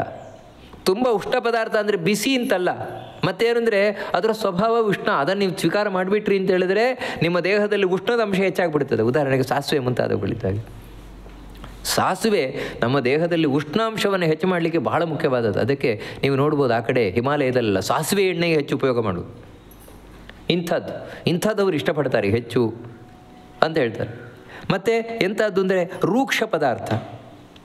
ರೂಕ್ಷ ಪದಾರ್ಥ ಅಂತ ಹೇಳಿದ್ರೆ ಸ್ವಾಭಾವಿಕವಾಗಿಯೇ ಅದು ನೀರಸವಾದದ್ದು. ಅದರಲ್ಲಿ ಏನು ಸತ್ವವೇ ಇಲ್ಲ, ಸ್ವಾಭಾವಿಕವಾಗಿ ಏನು ಸತ್ವ ಇಲ್ಲ ಇಂಥ ಪದಾರ್ಥಗಳು. ಮತ್ತು ಆದರೂ ತಿನ್ನೋದು ಯಾಕೆಂದರೆ ಬಾಯಿ ರುಚಿ. ಬಾಯಿ ರುಚಿಗೋಸ್ಕರ ತಿನ್ನೋದಿಂದರೆ ಏನಾಯಿತು, ನಿಮಗೆ ಶಕ್ತಿ ಬಂತಾ? ಅಥವಾ ತಿಂದದ್ರಿಂದ ಏನಾದರೂ ಆಯುಷ್ಯ ಅಭಿವೃದ್ಧಿ ಆಯಿತಾ, ಆರೋಗ್ಯ ಅಭಿವೃದ್ಧಿ ಆಯಿತಾ? ಏನಾಗಲಿಲ್ಲ. ಮತ್ತೇನೆಂದರೆ ನಾಲಿಗೆಗೆ ರುಚಿಯಾಯಿತು. ಅದು ಎಷ್ಟು? ನಾಲಿಗೆಯಲ್ಲಿ ಇರುವ ತನಕ, ನಾಲಿಗೆಯಿಂದ ಕೆಳಗಿಳುವ ತನಕ ಅಷ್ಟೇ. ಇದು ರೂಕ್ಷ ಪದಾರ್ಥ. ಅಂದರೆ ಇದೇ ನಾವು ಹೇಳ್ತೇವಲ್ಲ, ಒಣಗಿದ ಪದಾರ್ಥಗಳು, ಕರಿದ ಪದಾರ್ಥಗಳು. ಈ ಕರಿಯುವುದರಿಂದ ಏನಾಗುತ್ತೆ ಅಂತ ಹೇಳಿದ್ರೆ ಅದರಲ್ಲಿರುವ ಅಂಶ ಹೊರಟೋಗುತ್ತೆ, ಬಾಯಿಗೆ ಒಂದು ರುಚಿ ಆಗುತ್ತೆ ಅಷ್ಟೇ ಇಂಥ ಪದಾರ್ಥಗಳು. ಮತ್ತು ವಿದಾಹಿನ ಅಂತ ಹೇಳಿದರೆ ಯಾವುದು ತುಂಬ ಸುಡಲ್ಪಟ್ಟಿದೆ, ತುಂಬ ಅಂದರೆ ವಾಸ್ತವಕ್ಕೆ ನಮ್ಮಲ್ಲಿ ಈ ಕರಟಿ ಹೋದ ಅಂದರೆ ಯಾವುದು ಸೀದು ಹೋಗಿರ್ತದೆ ಅಂಥ ಪದಾರ್ಥಗಳು, ಕಪ್ಪಾಗಿರ್ತದೆ. ಕಪ್ಪಾದ ಪದಾರ್ಥ ವಾಸ್ತವಿಕವಾಗಿ ಒಂದು ಎಣ್ಣೆಯಲ್ಲಿ ಕಾಯಿಸಿದರೂ ಕೆಂಪಾದ ಮೇಲೆ ತೆಗೆಯುವುದುಂಟು. ಇದಲ್ಲ, ಕಪ್ಪಾದ ಪದಾರ್ಥಗಳು, ಅಂಥ ಪದಾರ್ಥಗಳು. ಅಷ್ಟು ಮಾತ್ರ. ಇಲ್ಲೊಂದು ಏನು ಅಂತ ಹೇಳಿದರೆ ಯಾವುದನ್ನು ತಿಂದರೆ ಹೊಟ್ಟೆಯೆಲ್ಲ ಉರಿಲಿಕ್ಕೆ ಶುರುವಾಗುತ್ತೆ ಅಂಥ ಪದಾರ್ಥಗಳು. ಈ ಗರಂ ಮಸಾಲೆ ಮುಂತಾದವುಗಳೆಲ್ಲ ಕೇಳ್ತೇವಲ್ವ, ಇಂಥವುಗಳು. ಇವೆಲ್ಲ ಏನು ಅಂತ ಹೇಳಿದ್ರೆ ರಾಜಸವಾದ ಪದಾರ್ಥಗಳು. ಆಹಾರ ರಾಜಸಸ್ಯ ಇಷ್ಟ, ರಾಜಸರಿಗೆ ಇಷ್ಟ ಆಗುವ ಪದಾರ್ಥಗಳಿಂಥದ್ದೇ. ವಾಸ್ತವಿಕವಾಗಿ ಇವೆಲ್ಲ ಏನು ಅಂತ ಹೇಳಿದರೆ ದುಃಖ ಶೋಕ ಮಯಪ್ರದಾಹ. ಇದು ಬಹಳ ಮುಖ್ಯವಾಗಿರುವ ಅಂಶ. ರಾಜಸರ ಆಹಾರದಲ್ಲಿ ಮುಖ್ಯ ಇರುವುದೇನು ಅಂತ ಹೇಳಿದರೆ ದುಃಖ. ಈ ಆಹಾರದಿಂದ ದುಃಖವೇ ಅವರಿಗೆ ದೊರಕುವಂಥದ್ದು, ಅದರೊಟ್ಟಿಗೆ ಶೋಕವೇ ದೊರಕುವಂಥದ್ದು, ಅದರೊಟ್ಟಿಗೆ ರೋಗವೇ ಇವರಿಗೆ ಫಲವಿರುವಂಥದ್ದು. ದುಃಖ ಶೋಕ ಆಮಯಪ್ರದಾಹ. ಅಲ್ಲ, ದುಃಖ ಶೋಕ ಎರಡು ಒಂದೇ ಅಲ್ವಾ ಅಂತ ಹೇಳಿದರೆ, ದುಃಖ ಅಂದರೆ ತಾತ್ಕಾಲಿಕವಾಗಿರುವಂಥದ್ದು ದುಃಖ. ಶೋಕ ಅಂದರೆ ಆಗಲ್ಲ, ನಿರಂತರವಾಗಿರುವಂಥದ್ದು ಅಂತ ಹೇಳಿದರೆ ಅವರಿಗೆ ಈಗಲೂ ದುಃಖವೇ. ಯಾಕೆ ಅಂತ ಹೇಳಿದರೆ ರಾಜಸರಿಗೆ ದಿನಕ್ಕೊಂದೊಂದು ರುಚಿ ಬೇಕು, ಟೇಸ್ಟ್ ಚೇಂಜ್ ಆಗ್ತಾ ಇರಬೇಕು, ಹೊಸ ಹೊಸ ರುಚಿ ಬೇಕು. ಅದಕ್ಕೋಸ್ಕರ ಅಯ್ಯೋ ನೆನ್ನೆದೇ ಇವತ್ತು ಮಾಡಿದ್ದ, ಅದೇ ಸಾರು ತಿನ್ನಬೇಕಾ, ಅದೇ ಅನ್ನ ತಿನ್ನಬೇಕಾ ಅಂದರೆ ನೋಡಿ, ತಿನ್ನಬೇಕಾದ್ರೂ ಖುಷಿ ಇಲ್ಲ, ದುಃಖವೇ ಅವರಿಗೆ. ಅಷ್ಟು ಮಾತ್ರ ಅಲ್ಲ, ತಿಂದ ಮೇಲೂ ಖುಷಿ ಇಲ್ಲ, ದುಃಖವೇ, ಶೋಕವೇ ಅವರಿಗೆ. ಯಾಕಂತ ಹೇಳಿದ್ರೆ ಇವರು ಮೆಚ್ಚುವ ವಸ್ತು ಇಲ್ಲಿಲ್ಲ ಜೋಕೆ ಅಂತ ಹೇಳಿದ್ರೆ ಬಾಯಿ ರುಚಿ. ಈ ಬಾಯಿ ರುಚಿ ಇರುವ ಮಂದಿಗೆ ನೀವು ತೃಪ್ತಿಪಡಿಸುವುದು ತುಂಬ ಕಷ್ಟ. ಯಾಕಂದರೆ ಏನು ಮಾಡಿದ್ರು ಅವರಿಗೆ, ನಿಮಗೇನು ಅಂತ ಹೇಳಿದ್ರೆ, ಒಂದು ನೀವು ಪದಾರ್ಥವನ್ನು ಮಾಡಿರಿ, ಏನೋ ಒಂದು ನೀವು ಅಡುಗೆ ಮಾಡಿಟ್ರೂ ಕೂಡ ಅವ್ರ ನಾಲಿಗೆ ರುಚಿ ತುಂಬ ಅಲ್ವಾ, ಅದಕ್ಕೆ ಇವತ್ತಿನ ಚೆನ್ನಾಗಿಲ್ಲ, ಯಾಕೆ ಸ್ವಲ್ಪ ಹುಳಿ ಹೆಚ್ಚಾಯಿತು, ಇವತ್ತಿನ ಚೆನ್ನಾಗಿಲ್ಲ, ಯಾಕಂದರೆ ಸ್ವಲ್ಪ ಉಪ್ಪು ಹೆಚ್ಚಾಯಿತು, ಇಷ್ಟೇ. ಒಟ್ಟಿಗೆ ಇವತ್ತು ಯಾರಿಗೆ ಇವಾಗ ಚೆನ್ನಾಗಾಗತ್ತೆ? ಯಾಕಂದರೆ ಇವರು ಬೆಲೆ ಕೊಡ್ತಾ ಇರೋದು ಇಡೀ ದೇಹದಲ್ಲಿ ಒಂದು ತುಂಡು ಮಾಂಸಕ್ಕೆ ಮಾತ್ರ, ಅದನ್ನು ನಾಲಿಗೆಗೆ ಮಾತ್ರ. ಇನ್ನು ಇಡೀ ದೇಹಕ್ಕೆ ಬೆಲೆ ಕೊಡೋಲ್ಲ. ಆದರೆ ಸಾತ್ವಿಕರಾಗಲ್ಲ. ಸಾತ್ವಿಕರು ನೋಡಿ ಎಷ್ಟಕ್ಕೆ ಬೆಲೆ ಕೊಡ್ತಾರೆ ಅಂದರೆ, ಈ ದೇಹಕ್ಕೆ ಬೆಲೆ ಕೊಡ್ತಾರೆ, ದೇಹದಲ್ಲಿರುವ ಮನಸ್ಸಿಗೆ ಬೆಲೆ ಕೊಡ್ತಾರೆ, ಬುದ್ಧಿಗೆ ಬೆಲೆ ಕೊಡ್ತಾರೆ, ಕಡೆಗೆ ತಮಗೆ ಬೆಲೆ ಕೊಟ್ಕೊಳ್ತಾರೆ, ಜೀವನಿಗೆ ಬೆಲೆ ಕೊಡ್ತಾರೆ. ನೋಡಿ, ಅದಕ್ಕೆ ನಾನು ಈ ದೇಹದಲ್ಲಿ ಇರಬೇಕು ತುಂಬ ವರ್ಷಗಳ ಕಾಲ ಆರೋಗ್ಯವಂತವಾಗಿ, ಅಂಥ ಆಹಾರ ಬೇಕು ನೋಡಿ. ಅದು ಜೀವನಿಗೆ ಅವರೇ ಬೆಲೆ ಕೊಟ್ಕೊಳ್ಳೋದು. ಅದೇ ರೀತಿ ಈ ದೇಹ ಆರೋಗ್ಯವಂತವಾಗಿರಬೇಕು, ಅದಕ್ಕೆ ಬೆಲೆ ಕೊಡೋದು. ಮನಸ್ಸು ಚೆನ್ನಾಗಿರಬೇಕು ನೋಡಿ, ಅದಕ್ಕೆ ಇಂಥ ಆಹಾರ. ಆದರೆ ರಾಜಸರಿಗೆ ಅದು ಯಾವುದೂ ಮುಖ್ಯ ಅಲ್ಲ. ಮತ್ತು ಏನಂದರೆ ಬಾಯಿ ರುಚಿ. ಇಲ್ಲಿ ಹೇಳಿದ್ದೆಲ್ಲ ಬಾಯಿ ರುಚಿಯೇ ತಾನೆ, ಇನ್ನೇನಿಲ್ಲ. ಬಾಯಿ ರುಚಿ, ಅದಕ್ಕೆ ಹುಳಿ ಉಪ್ಪು ಖಾರ ಇಂಥದ್ದೇ ಅವ್ರಿಗೆ ಬೇಕು, ಇನ್ನೇನೂ ಅಲ್ಲ. ಇಂಥದ್ದೇ ಇಷ್ಟಪಡುವಂಥದ್ದು. ಇವು ದುಃಖವೇ ತಂದುಕೊಡುವಂಥವುಗಳು, ಶೋಕವೇ ತಂದುಕೊಡುವಂಥವುಗಳು, ಕಡೆಗೆ ರೋಗವೇ ತಂದುಕೊಡುವಂಥವು ಮನುಷ್ಯನಿಗೆ. ಅದಕ್ಕೆ ಒಂದು ಗಾದೆ ಇದೆ ಅಲ್ವಾ, ಊಟ ಬಲ್ಲವನಿಗೆ ರೋಗವಿಲ್ಲ ಅಂತ. ಯಾರಿಗೆ ಚೆನ್ನಾಗಿ ಊಟ ಮಾಡಲಿಕ್ಕೆ ಗೊತ್ತಿದೆ ಅಂದರೆ ಚೆನ್ನಾಗಿಂದ್ರೆ ಹೀಗೆ ಸಾತ್ವಿಕ ರೀತಿಯಿಂದ ಊಟ ಮಾಡಲಿಕ್ಕೆ ಗೊತ್ತಿದೆ, ಆಹಾರ ಸ್ವೀಕಾರ ಮಾಡಲಿಕ್ಕೆ ಗೊತ್ತಿದೆ, ಅವನಿಗೆ ರೋಗವಿಲ್ಲ ಅಂತ ಆ ರೀತಿ. ಇಲ್ಲೂ ನಾವು ಗಮನಿಸಬೇಕಾದ ಅಂಶ ಇದೆ. ಏನಂತ ಹೇಳಿದರೆ, ಹೌದು ಇವಾಗ ಖಾರವಾಗಿದೆ, ಖಾರವಾಗಿದ್ದರೂ ಕೂಡ ಅದರಲ್ಲಿ ಆಯುಷ್ಯವನ್ನು ಅಭಿವೃದ್ಧಿ ಮಾಡುವ ಅಂಶ ಇದೆ, ಆರೋಗ್ಯವನ್ನು ಅಭಿವೃದ್ಧಿ ಮಾಡುವ ಅಂಶ ಇದೆ, ನಮ್ಮ ಬುದ್ಧಿ ಮನಸ್ಸನ್ನು ಅಭಿವೃದ್ಧಿ ಮಾಡುವ ಅಂಶ ಇದೆ. ಅದು ಸಾತ್ವಿಕ. ಉದಾಹರಣೆಗೆ ಮೆಣಸಿನಕಾಳು, ಶುಂಠಿ ನೋಡಿ. ಮೆಣಸಿನಕಾಳು, ಶುಂಠಿ ಮುಂತಾದವುಗಳು ಖಾರ ಇರ್ಬೋದು, ಆದರೆ ಅದು ಆರೋಗ್ಯಕ್ಕೆ ಒಳ್ಳೆಯದು ಹಿತಮಿತವಾಗಿ ಸ್ವೀಕಾರ ಮಾಡಿದರೆ. ಅದರಿಂದ ಆಗೋದು ಸಾತ್ವಿಕ. ಖಾರ ಅಂತ ಹೇಳಿದ ಕೂಡಲೇ ಎಲ್ಲ ನೀವು ರಾಜಸಕ್ಕೆ ಹಾಕಿಬಿಡಬೇಡಿ, ಅದು ಸಾತ್ವಿಕವಾಗಿರ್ತದೆ. ಅದೇ ರೀತಿ ಇವಾಗ ಒಂದು ಹುಳಿಯ ಇರ್ಬೋದು, ಹುಳಿಯ ಪದಾರ್ಥವೇ ಇರ್ಬೋದು. ಹುಳಿ ಪದಾರ್ಥ ಇದುವಾಗ ಒಂದು ಲಿಂಬೆ ಹುಳಿಯೇ ಇರ್ಬೋದು. ಆ ಲಿಂಬೆ ರಸವೂ ಕೂಡ ಆರೋಗ್ಯಕ್ಕೆ ಅಭಿವೃದ್ಧಿಕರವಾಗಿ ನಾವು ಸ್ವೀಕಾರ ಮಾಡುವುದಾಗಿದ್ದರೆ ಒಳ್ಳೆಯದದು, ಸಾತ್ವಿಕವೇ, ಅದು ಕೆಟ್ಟದ್ದಲ್ಲ. ಈ ರೀತಿ ಆರೋಗ್ಯಕ್ಕೆ ಪೂರಕವಾಗಿ, ಆಯುಷ್ಯಕ್ಕೆ ಪೂರಕವಾಗಿ, ಮನಸ್ಸುದ್ದಿಗೆ ಪೂರಕವಾಗಿ ನಮಗೆ ಯಾವುದಿರ್ತದೆ ಅಂಥದ್ದು ಸಾತ್ವಿಕವೇ. ಆದರೆ ಯಾವ ಬಾಯಿ ರುಚಿ ನಮಗೆ ರೋಗ ತಂದು ಕೊಡ್ತದೆ, ಯಾವ ಬಾಯಿ ರುಚಿ ದುಃಖ ತಂದು ಕೊಡ್ತದೆ, ಶೋಕ ತಂದು ಕೊಡ್ತದೆ, ಅದೆಲ್ಲ ರಾಜಸವಾದ ಪದಾರ್ಥಗಳು. ಅದಿಲ್ಲಿ ಮುಖ್ಯವಾಗಿ ನಾವು ತಿಳ್ಕೊಳ್ಬೇಕಾದದ್ದು. ತಿಂದು ತಿಂದು ರೋಗ ಇಂಥದ್ದು ಯಾವುದು, ಇದು ರಾಜಸವಾದ ಪದಾರ್ಥ. ಅದನ್ನೆಲ್ಲಿ ತಿಳಿಸ್ಕೊಂಡು, ಅಂದರೆ ಕ್ರಮೇಣ ರೋಗಕ್ಕೆ ತುತ್ತಾಗುವಂಥದ್ದು, ದುಃಖದಿಂದ ಕೂಡಿರುವಂಥದ್ದು. ಇನ್ನು ರಾಜಸರಿಗೆ ಪ್ರಿಯವಾದ ಆಹಾರ ಇದಾದರೆ, ಇನ್ನು ತಾಮಸರಿಗೆ ಪ್ರಿಯವಾದ ಆಹಾರ ಯಾವುದು ತಾಮಸರಿಗೆ ಇಷ್ಟಪಡ್ತಾರೆ ಅಂದರೆ ಇವರೇ ತಾಮಸರು ಅಂತ ನಾವು ಲೆಕ್ಕಾಚಾರ ಮಾಡಿಬಿಡ್ಬೋದು. ಅಂದರೆ ಇಂಥದ್ದು ತಿನ್ನುವವರಲ್ಲ, ಇಷ್ಟಪಡುವವರು, ಇಷ್ಟಪಟ್ಟು ತಿನ್ನುವವರು. ಯಾವುದಂದರೆ ಯಾತಯಾಮಂ ಗತರಸಂ ಪೂತಿ ಪರ್ಯುಷಿತಂಚಯತ್ ಉಚ್ಛಿಷ್ಟಮಪಿ ಚಾಮೇಧ್ಯಂ ಭೋಜನಂ ತಾಮಸ ಪ್ರಿಯಂ. ತಾಮಸರಿಗೆ ಪ್ರಿಯವಾದ ಆಹಾರ, ಇಷ್ಟವಾದ ಆಹಾರ ಯಾವುದು ಅಂದರೆ ಯಾತಯಾಮ. ಯಾತಯಾಮ ಅಂತ ಹೇಳಿದರೆ ಆಗಾಗ್ಗೆ ತಿನ್ನಲ್ಲ. ಮತ್ತೇನೆಂದರೆ ಮಾಡಿಟ್ಟು ಒಂದು 9 ಗಂಟೆ 10 ಗಂಟೆ ಆದಮೇಲೆ ತಿನ್ನೋದು.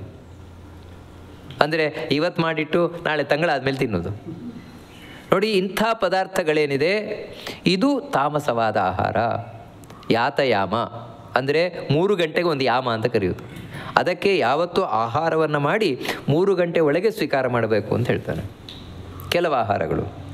ಇನ್ನು ಗತರಸಂ, ಕೆಲವೊಂದು ಗತರಸ ಅಂತ ಹೇಳಿದರೆ ರುಚಿ ಹೋದ ಮೇಲೆ ತಿನ್ನೋದು, ಅದನ್ನು ರುಚಿ ಕೆಡಿಸಿ ತಿನ್ನೋದು.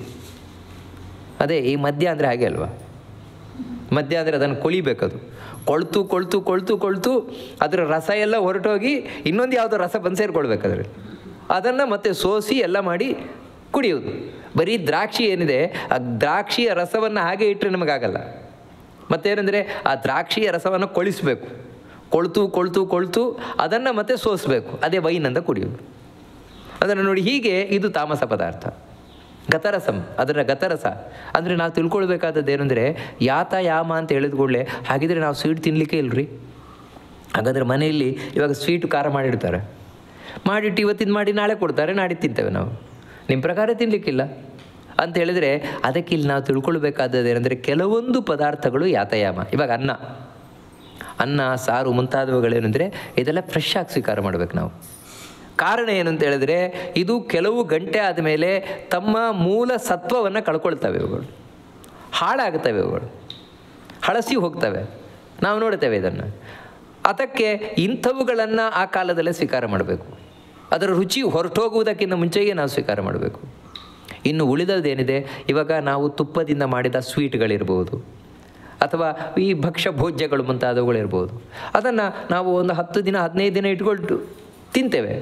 ಎಲ್ಲಿವರೆಗೆ ಅದು ಅಂದರೆ ಗತರಸ, ಅಂದರೆ ಅದರ ನಿಜವಾದ ರುಚಿ ಹೋಗುವವರೆಗೆ, ನಿಜವಾದ ರುಚಿ ಹೋಗುವವರೆಗೆ ಅದನ್ನು ಸ್ವೀಕಾರ ಮಾಡ್ಬೋದು ಆ ಪದಾರ್ಥವನ್ನು. ಅದರ ನಿಜವಾದ ರುಚಿ ಹೋಯಿತು, ಮತ್ತೇನೋ ಬೇರೆ ರುಚಿ ಬರಲಿಕ್ಕೆ ಶುರುವಾಯಿತು ಅದರಲ್ಲಿ, ಅವಾಗ ಹೇಳ್ತೇವೆ ಕೆಟ್ಟೋಯ್ತದು, ಹಾಳಾಗಿದೆ. ನಾವು ಸ್ವೀಟೆಲ್ಲ ಯಾವಾಗ ಹಾಳಾಗಿದೆ ಅಂತ ಹೇಳ್ತೇವೆ ಅಂದರೆ, ಅದರ ನಿಜವಾದ ರುಚಿ ಹೋದಾಗ ಅಲ್ಲಿ ತನಕ ಸ್ವೀಕಾರ ಮಾಡ್ಬೋದು, ಅದನ್ನು ತೊಂದರೆ ಇಲ್ಲ. ಅದನ್ನು ಹೇಳ್ತಾ ಇರೋದು ಗತರಸ. ಕೆಲವೊಂದು ಗತರಸ, ಕೆಲವೊಂದು ಯಾತಯಾಮ ಅಂಥದ್ದು. ಆದರೆ ಅವರಿಗೆ ಅದೇ ಇಷ್ಟ. ತಾಮಸರಾದವರಿಗೆ ಅದು ರುಚಿ ಹೋದ ಮೇಲೇ ಇಷ್ಟ ಅವರಿಗೆ. ಅದೇ ರೀತಿ ಯಾತಯಾಮ ಅಂದರೆ ನೋಡಿ, ಮಾಂಸ ಯಾವಾಗಲೂ ಪ್ರಾಣಿಯನ್ನು ಕೊಲ್ಲೋದು, ತೊಗೊಂಬಂದು ಅದನ್ನು ಮತ್ತೆ ಇಟ್ಕೊಂಡು ಯಾವಾಗಲೂ ತಿನ್ನೋದು ಮಾಂಸವನ್ನು. ಇದೆಲ್ಲ ಯಾತಯಾಮ, ಗತರಸ. ಮತ್ತು ಇನ್ನೊಂದೇನು ಅಂತ ಹೇಳಿದ್ರೆ ಪೂತಿ. ಪೂತಿ ಅಂತ ಹೇಳಿದ್ರೆ ದುರ್ಗಂಧದಿಂದ ಕೂಡಿರುವುದು, ಕೆಟ್ಟ ವಾಸನೆ. ಮದ್ಯ ನೋಡ್ಬೋದಲ್ವ, ಮದ್ಯ ಪರಿಮಳ ಬರಲ್ಲ, ವಾಸನೆ ಅದು. ಕುಡಿದವರು ವಾಸನೆ, ಕುಡಿದವ್ರ ಹತ್ರ ಬಂದರೆ ವಾಸನೆ, ಅದು ವಾಸನೆ, ಅದೇ ಇಷ್ಟಪಡೋದು. ಅಂದರೆ ವಾಸನೆಯಿಂದ, ದುರ್ವಾಸನೆಯಿಂದ ಕೂಡಿದ ಪದಾರ್ಥವನ್ನು ತಿನ್ನುವುದು ಅಂದರೆ ಇಷ್ಟ. ಅದಕ್ಕೆ ಕೆಲವರು ಎಲ್ಲಿವರೆಗೆ ಅಂತೇಳಿದರೆ, ಒಂದು ಮಜ್ಜಿಗೆಯನ್ನು ನೆಲದಡಿಯಲ್ಲಿ ಹೂತು ಅದನ್ನೊಂದು ಕೆಲವು ದಿನ ಬಿಡಬೇಕು, ಅದು ಹುಳಿಯಾಗಿ ಅದರಲ್ಲಿ ಹುಳ ಬರಬೇಕು, ಆಮೇಲೆ ಅದನ್ನು ಸೋಸಬೇಕು, ಸೋಸಿ ಅದರಲ್ಲಿ ಮಜ್ಜಿಗೆ ಹುಳಿ ಮಾಡಿ ತಿನ್ನಬೇಕು. ಈ ರೀತಿ ಅಂದರೆ ಇದೇನು ಅಂತ ಹೇಳಿದರೆ ಇದೆಲ್ಲ ತಾಮಸ ಪದಾರ್ಥಗಳು. ಅಂದರೆ ಅದನ್ನು ಕೊಳೆತು ಹೋದ ಮೇಲೆ ಮತ್ತೆ ಅದನ್ನು ತೆಗೆದು ಅದನ್ನು ಫಿಲ್ಟ್ರ್ ಮಾಡಿ ಅದನ್ನು ಸ್ವೀಕಾರ ಮಾಡುವಂಥದ್ದು, ಇದು ಪೂತಿ. ಇನ್ನೊಂದೇನೆಂದರೆ ಪರ್ಯುಷಿತಂ. ಪರ್ಯುಷಿತಂ ಅಂತ ಹೇಳಿದ್ರೆ ದಿನಾಂತರ, ಇವತ್ತಾದಮೇಲೆ ಇನ್ನೊಂದು, ನಾಳೆ ದಿನ, ನಾಡಿದ್ದು, ಈ ರೀತಿ ಇಟ್ಟು ನಮ್ಮಲ್ಲೊಂದು ಮಾಡೋದಿದೆಯಲ್ವ. ಕೆಲವರೇನು ಅಂದರೆ ಸಾಂಬಾರು ಮಾಡ್ತಾರೆ, ಒಂದಿನ ಸಾಂಬಾರು ಮಾಡಿದರೆ ಮಾರನೇ ದಿನ ಫ್ರಿಜ್ಜಲ್ಲಿ ಇಡೋದು, ಮಾರನೇ ದಿನ ಮತ್ತೆ ಅದನ್ನು ಉಪಯೋಗ ಮಾಡೋದು, ಮತ್ತೆ ಫ್ರಿಜ್ಜಲ್ಲಿ ಇಡೋದು, ಉಪಯೋಗ ಮಾಡೋದು, ಫ್ರಿಜ್ಜಲ್ಲಿ ಇಡೋದು, ಉಪಯೋಗ ಮಾಡೋದು. ಈ ರೀತಿ ಒಂದು ದಿನ ಮಾಡಿದರೆ ವಾರ ಇಡೀ ಅದನ್ನೇ. ಇದು ತಾಮಸವಾದ ಆಹಾರ. ಈ ರೀತಿ ಕಾರಣ ಏನು ಅಂತ ಹೇಳಿದ್ರೆ ಅದು ತನ್ನ ಅಂಶ ಕಳ್ಕೊಳ್ತಾ ಇರ್ತದೆ. ಪ್ರತಿದಿನವೂ ಕೂಡ ಅದು ತನ್ನ ಅಂಶ ಕಳ್ಕೊಳ್ಳೋದು ಮಾತ್ರ ಅಲ್ಲ, ಕೆಟ್ಟ ಅಂಶದಲ್ಲಿ ಸೇರಿಕೊಳ್ತಾ ಇರ್ತದೆ. ನೀವು ಪ್ರತಿದಿನವೂ ಕೂಡ ಫ್ರಿಜ್ಜಲ್ಲಿ ಇಟ್ಟದನ್ನು ಹಾಗೆ ನಾವು ಸಾಂಬಾರು ಹಾಕೊಂಡು ತಿನ್ನಲಿಕ್ಕಾಗೋಲ್ಲ, ಅದನ್ನು ಮತ್ತೆ ಬಿಸಿ ಮಾಡ್ತೇವೆ, ಅದರ ಅಂಶ ಹೋಯಿತು. ಹೀಗೆ ಇದು ತಾಮಸವಾದ ಆಹಾರ. ಅಂದರೆ ಮುಖ್ಯ ನಾವು ತಿಳ್ಕೊಳ್ಬೇಕಾದದ್ದು ಏನಂದರೆ, ಸಾತ್ವಿಕವಾದ ಆಹಾರಕ್ಕೆ ವಿರುದ್ಧವಾಗಿರುವುದು ತಾಮಸವಾದ ಆಹಾರ. ಮುಖ್ಯವಾದದ್ದು ಅಂಶ ಅದು. ಅಂದರೆ ಸಾತ್ವಿಕವಾದ ಆಹಾರ ಏನಂತ ಹೇಳಿದರೆ ಆಯುಷ್ಯ, ಬಲ, ಆರೋಗ್ಯ, ಸುಖ, ಪ್ರೀತಿ, ವಿವರ್ಧನಾಹ. ಅದೇನೂ ಇಲ್ಲದೆ ಇರುವುದು ಇದು. ಆಯುಷ್ಯ ಕಳೀತದೆ, ಆರೋಗ್ಯ ಕಳೀತದೆ, ಬುದ್ಧಿ ಕಳೀತದೆ. ನಾವು ನೋಡ್ತೇವಲ್ವ, ಕುಡಿದವನಿಗೆ ಆಯುಷ್ಯ ಹೆಚ್ಚಾಗತ್ತಾ, ಆರೋಗ್ಯ ಹೆಚ್ಚಾಗತ್ತಾ, ಬುದ್ಧಿ ಒಳ್ಳೆಯದಾಗತ್ತಾ? ಇರುವ ಬುದ್ಧಿ ಕೆಟ್ಟು ಹೋಗುತ್ತೆ ಅವನಿಗೆ. ಇನ್ನು ಕುಡಿಯುವ ಖುಷಿ ಇದೆಯಾ? ಇಲ್ಲ, ಏನೂ ಇಲ್ಲ. ಆದರೆ ಏನು ಅಂತ ಹೇಳಿದ್ರೆ ಭ್ರಮೆಯಲ್ಲಿ ಬಿದ್ದಿರ್ತಾನಂತೆ. ತಾನು ಚರಂಡಿಯಲ್ಲಿ ಬಿದ್ದಿದ್ರೆ ನಾನು ಆಕಾಶದಲ್ಲಿ ತೇಲ್ತಾ ಇದ್ದೇನೆ ಅಂತ ತಿಳ್ಕೊಂಡಿರ್ತಾರೆ ಅಷ್ಟೇ. ಅಂದರೆ ಭ್ರಮೆ ಬಿಟ್ಟು ನಿಜವಾದ ಸುಖ ಇಲ್ಲ. ಇದು ತಾಮಸಕ್ಕೂ ರಾಜಸಕ್ಕೂ ಇರುವ ವ್ಯತ್ಯಾಸ. ಆದರೆ ನಾವು ತಿಳಿಯಬೇಕಾದದ್ದು ಏನಂತ ಹೇಳಿದರೆ, ಒಂದೊಮ್ಮೆ ಇಲ್ಲಿಯೂ ಕೂಡ ಸಾತ್ವಿಕವಾದ ಅಂಶಗಳಿದ್ದರೆ ಅದು ಸಾತ್ವಿಕ ಅಂತಲೇ ಪರಿಗಣನೆ ಮಾಡಬೇಕಾದದ್ದು. ಒಂದು ಯಾತಯಾಮ ಇರ್ಬೋದು ಅಂತೇಳಿದರೆ, ಒಂದು 3-4 ಗಂಟೆ ಆಗಿದೆ ಒಂದು ಪದಾರ್ಥವನ್ನಿಟ್ಟು, ಅಂಥ ಪದಾರ್ಥವನ್ನು ನಾವು ಸ್ವೀಕಾರ ಮಾಡಿದ ಪಕ್ಷದಲ್ಲಿ ಅದರಿಂದಾಗಿ ನಮ್ಮ ಆಯುಷ್ಯ, ಆರೋಗ್ಯ ಅಭಿವೃದ್ಧಿ ಆಗತ್ತೆ ಅಂತ ಹೇಳಿದರೆ ಅದು ಸಾತ್ವಿಕ ಆದದ್ದರಿಂದ ನಾನು ತಿಳ್ಕೊಳ್ಬೇಕಾದದ್ದು. ಔಷಧಿಗಳು ಕೆಲವು ಹಾಗೆ ಮಾಡ್ತಾರೆ. ಔಷಧಿಗಳನ್ನು ಕೆಲವೊಂದನ್ನು ಕುದಿಸಿ 2 ದಿನ ಇಟ್ಟು ಅದನ್ನು ತಣಿಲಿಕ್ಕೆ ಇಟ್ಟು ಆಮೇಲೆ ಅದನ್ನು ಸೋಸಿ ಅದನ್ನು ಔಷಧಿಯನ್ನು, ಅದನ್ನು ತಾಮಸ ಅಂತ ನಾವು ಕರಿಬಾರದು. ಯಾಕಂದರೆ ಅದರಿಂದ ನಮ್ಮ ಆಯುಷ್ಯ, ಆರೋಗ್ಯ ಅಭಿವೃದ್ಧಿ ಆಗುತ್ತೆ. ಅದರಿಂದ ಆಗೋದು ಸಾತ್ವಿಕವೇ. ನಿಮಗೆ ಅದರಲ್ಲಿ ಕೆಲವೆಲ್ಲ ಹಾಕ್ಲಿಕ್ಕೂ ಹಾಕಿರ್ತಾರೆ, ಆಲ್ಕೋಹಾಲಿನ ಅಂಶ ಇಷ್ಟಿದೆ ಇದರಲ್ಲಿ, ಈ ಔಷಧಿಯಲ್ಲಿ ಅಂತ. ಆದರೆ ಅದೇನು ಅಂತ ಹೇಳಿದರೆ ಆಯುಷ್ಯ, ಆರೋಗ್ಯಕ್ಕೆ ಅಭಿವೃದ್ಧಿಕರವಾಗಿರುವಂಥದ್ದು. ಅದರಿಂದಾಗಿ ಅದು ಸಾತ್ವಿಕ. ಆ ರೀತಿ ಯಾವ ಅಂಶವೂ ಇಲ್ಲದ ಯಾತಯಾಮ. ಇನ್ನು ರುಚಿ ಹೋದ ಪದಾರ್ಥ. ಮತ್ತೇನು ಅಂತ ಹೇಳಿದ್ರೆ ಪೂತಿ ಅಂತೇಳಿದ್ರೆ ಕೆಟ್ಟ ದುರ್ವಾಸನೆ ಬರ್ತಾ ಇರುವ ಪದಾರ್ಥ. ಇನ್ನು ಪರ್ಯುಷಿತಂ. ಪರ್ಯುಷಿತಂ ಅಂತೇಳಿದ್ರೆ ಅದೇ 3-4 ದಿನ ಇಟ್ಟು ತಿನ್ನುವಂಥ ಪದಾರ್ಥ. ಮತ್ತೇನೆಂದರೆ ಉಚ್ಚಿಷ್ಟಮಪಿ. ಉಚ್ಚಿಷ್ಟ ಅಂದರೆ ಎಂಜಲು ತಿನ್ನುವುದು. ಈ ಎಂಜಲು ತಿನ್ನುವಂಥದ್ದು ಅದು ತಾಮಸ ಅಂತ ಹೇಳ್ತಾರೆ. ಕಾರಣ ಏನಂತ ಹೇಳಿದ್ರೆ ನಮಗೆ ಗೊತ್ತು ಎಂಜಲಿನ ಮೂಲಕ ಅವನ ರೋಗ ನಮಗೆ ಬರುತ್ತೆ ಅಂತ. ರೋಗಾಣುಗಳು ಎಂಜಲಿನ ಮೂಲಕ ಅವನಿಂದ ನಮಗೆ ಬರುತ್ತೆ ಒಂದು. ಎರಡನೆಯದ್ದು ಏನಂತ ಹೇಳಿದ್ರೆ ಬರೀ ರೋಗಕ್ಕೆ ಮಾತ್ರ, ಅಂದರೆ ದೇಹಕ್ಕೆ ಮಾತ್ರ ಎಫೆಕ್ಟ್ ಅಲ್ಲ, ನೇರವಾಗಿ ಮನಸ್ಸಿನ ಮೇಲೆ ಎಫೆಕ್ಟ್ ಆಗುತ್ತೆ. ಅವನಿಗೆ ಎಂಜಲವನ್ನು ತಿಂದರೆ ನಮ್ಮ ಮನಸ್ಸಿನ ಮೇಲೆ ಅದು ಎಫೆಕ್ಟ್ ಆಗುತ್ತೆ. ಇಲ್ಲಿ ಇನ್ನೂ ಒಂದು ಗಮನಿಸಬೇಕಾದದ್ದು ಏನಂದರೆ, ಒಂದೊಮ್ಮೆ ಅಂತಹ ಎಂಜಲೂ ಕೂಡ ನಮಗೆ ಆಯುಷ್ಯ, ಆರೋಗ್ಯ ಮುಂತಾದವುಗಳ ಅಭಿವೃದ್ಧಿ ಮಾಡುವುದಾಗಿರ್ತದೆ ಅಂತ ಹೇಳಿದರೆ ಅದು ಸಾತ್ವಿಕವೇ. ಯಾಕಂತ ಹೇಳಿದರೆ ನೋಡಿ, ಇಂಥದ್ದು ಕಥೆ ಬರುತ್ತೆ, ವಾದಿರಾಜರ ಕಥೆಯಲ್ಲಿ ಬರುತ್ತೆ, ಅಥವಾ ಹಿಂದೆ ಎಲ್ಲ ಇರ್ತಾಯಿತ್ತು. ಅದೇ ನಿಮಗೆ ಈ ಎಂಜಲಿನ ಮೇಲೆ ಹೊರಳು ನಮಸ್ಕಾರ, ಈ ಸುಬ್ರಹ್ಮಣ್ಯ ಮುಂತಾದವುಗಳನ್ನು ನೋಡ್ತೇವೆ. ಯತ್ರೋಚ್ಛಿಷ್ಟಮಪಿ ಸ್ಪಷ್ಟಂ ಶ್ವಿತ್ರಿಣ ಶೋಧಯತ್ಯಹೋ ಅಂತ. ಬ್ರಾಹ್ಮಣರು ಯಾರು ಶುದ್ಧ ಬ್ರಾಹ್ಮಣರಿದ್ದಾರೋ ಅವರು ಊಟ ಮಾಡಿದ ಎಂಜಲಿನ ಮೇಲೆ ಹೊರಳುವುದು, ಅದರಿಂದ ಕುಷ್ಠರೋಗ ಪರಿಹಾರ ಆಗತ್ತೆ. ಆ ರೀತಿಯಿಂದ ಕುಷ್ಠರೋಗ ಪರಿಹಾರ ಆಗುತ್ತಾನೂ ಇತ್ತು. ಇದನ್ನು ವಾದಿರಾಜರು ಸ್ಪಷ್ಟವಾಗಿ ಹೇಳ್ತಾರೆ. ಸುಬ್ರಹ್ಮಣ್ಯದಲ್ಲಿ ಆ ಎಂಜಲಿನ ಮೇಲೆ ಹೊರಳಿ ಕುಷ್ಠರೋಗ ಪರಿಹಾರ ಆದದ್ದು ನಾನು ಕಂಡಿದ್ದೀನಿ, ಎಂತಹ ಆಶ್ಚರ್ಯ ಅಂತ. ಅಂದರೆ ಅದರಿಂದ ಅದು ಸಾತ್ವಿಕ. ಎಂಜಲಿರ್ಬೋದು, ಆದರೆ ಅದರಿಂದಾಗಿ ಆರೋಗ್ಯ ಅಭಿವೃದ್ಧಿ ಆಗತ್ತಾ? ಸಾತ್ವಿಕವಾಗಿರುವಂಥದ್ದು ಅಂಥದ್ದು. ಇನ್ನು ವಾದಿರಾಜರ ಕಥೆಯಲ್ಲಿ ಬರ್ತದೆ, ಯಾರೋ ಒಬ್ಬ ಬಂದು ಸ್ವಾಮಿ ತುಂಬ ಕಷ್ಟದಲ್ಲೇನೆ, ರೋಗಕ್ಕೆ ನಾನು ತುತ್ತಾಗಿದ್ದೇನೆ, ಕುಷ್ಠರೋಗ, ನಾನು ಉದ್ಧಾರ ಮಾಡಿ ಅಂತ. ಅವರು ತಾವು ಬಾಯಿಯನ್ನು ಮುಕ್ಕಳಿಸ್ತಾ ಇದ್ರಂತೆ. ಆ ಬಾಯಿಯನ್ನು ಮುಕ್ಕಳಿಸ್ತಾ ಇದ್ದ ಎಂಜಲೇನಿದೆ ನೀರು, ಇದನ್ನೇ ನೀನು ಕುಡಿ ಅಂತ ಹೇಳಿದ್ರಂತೆ. ಅದನ್ನು ಕುಡ್ದ, ರೋಗ ಪರಿಹಾರ ಆಯಿತು.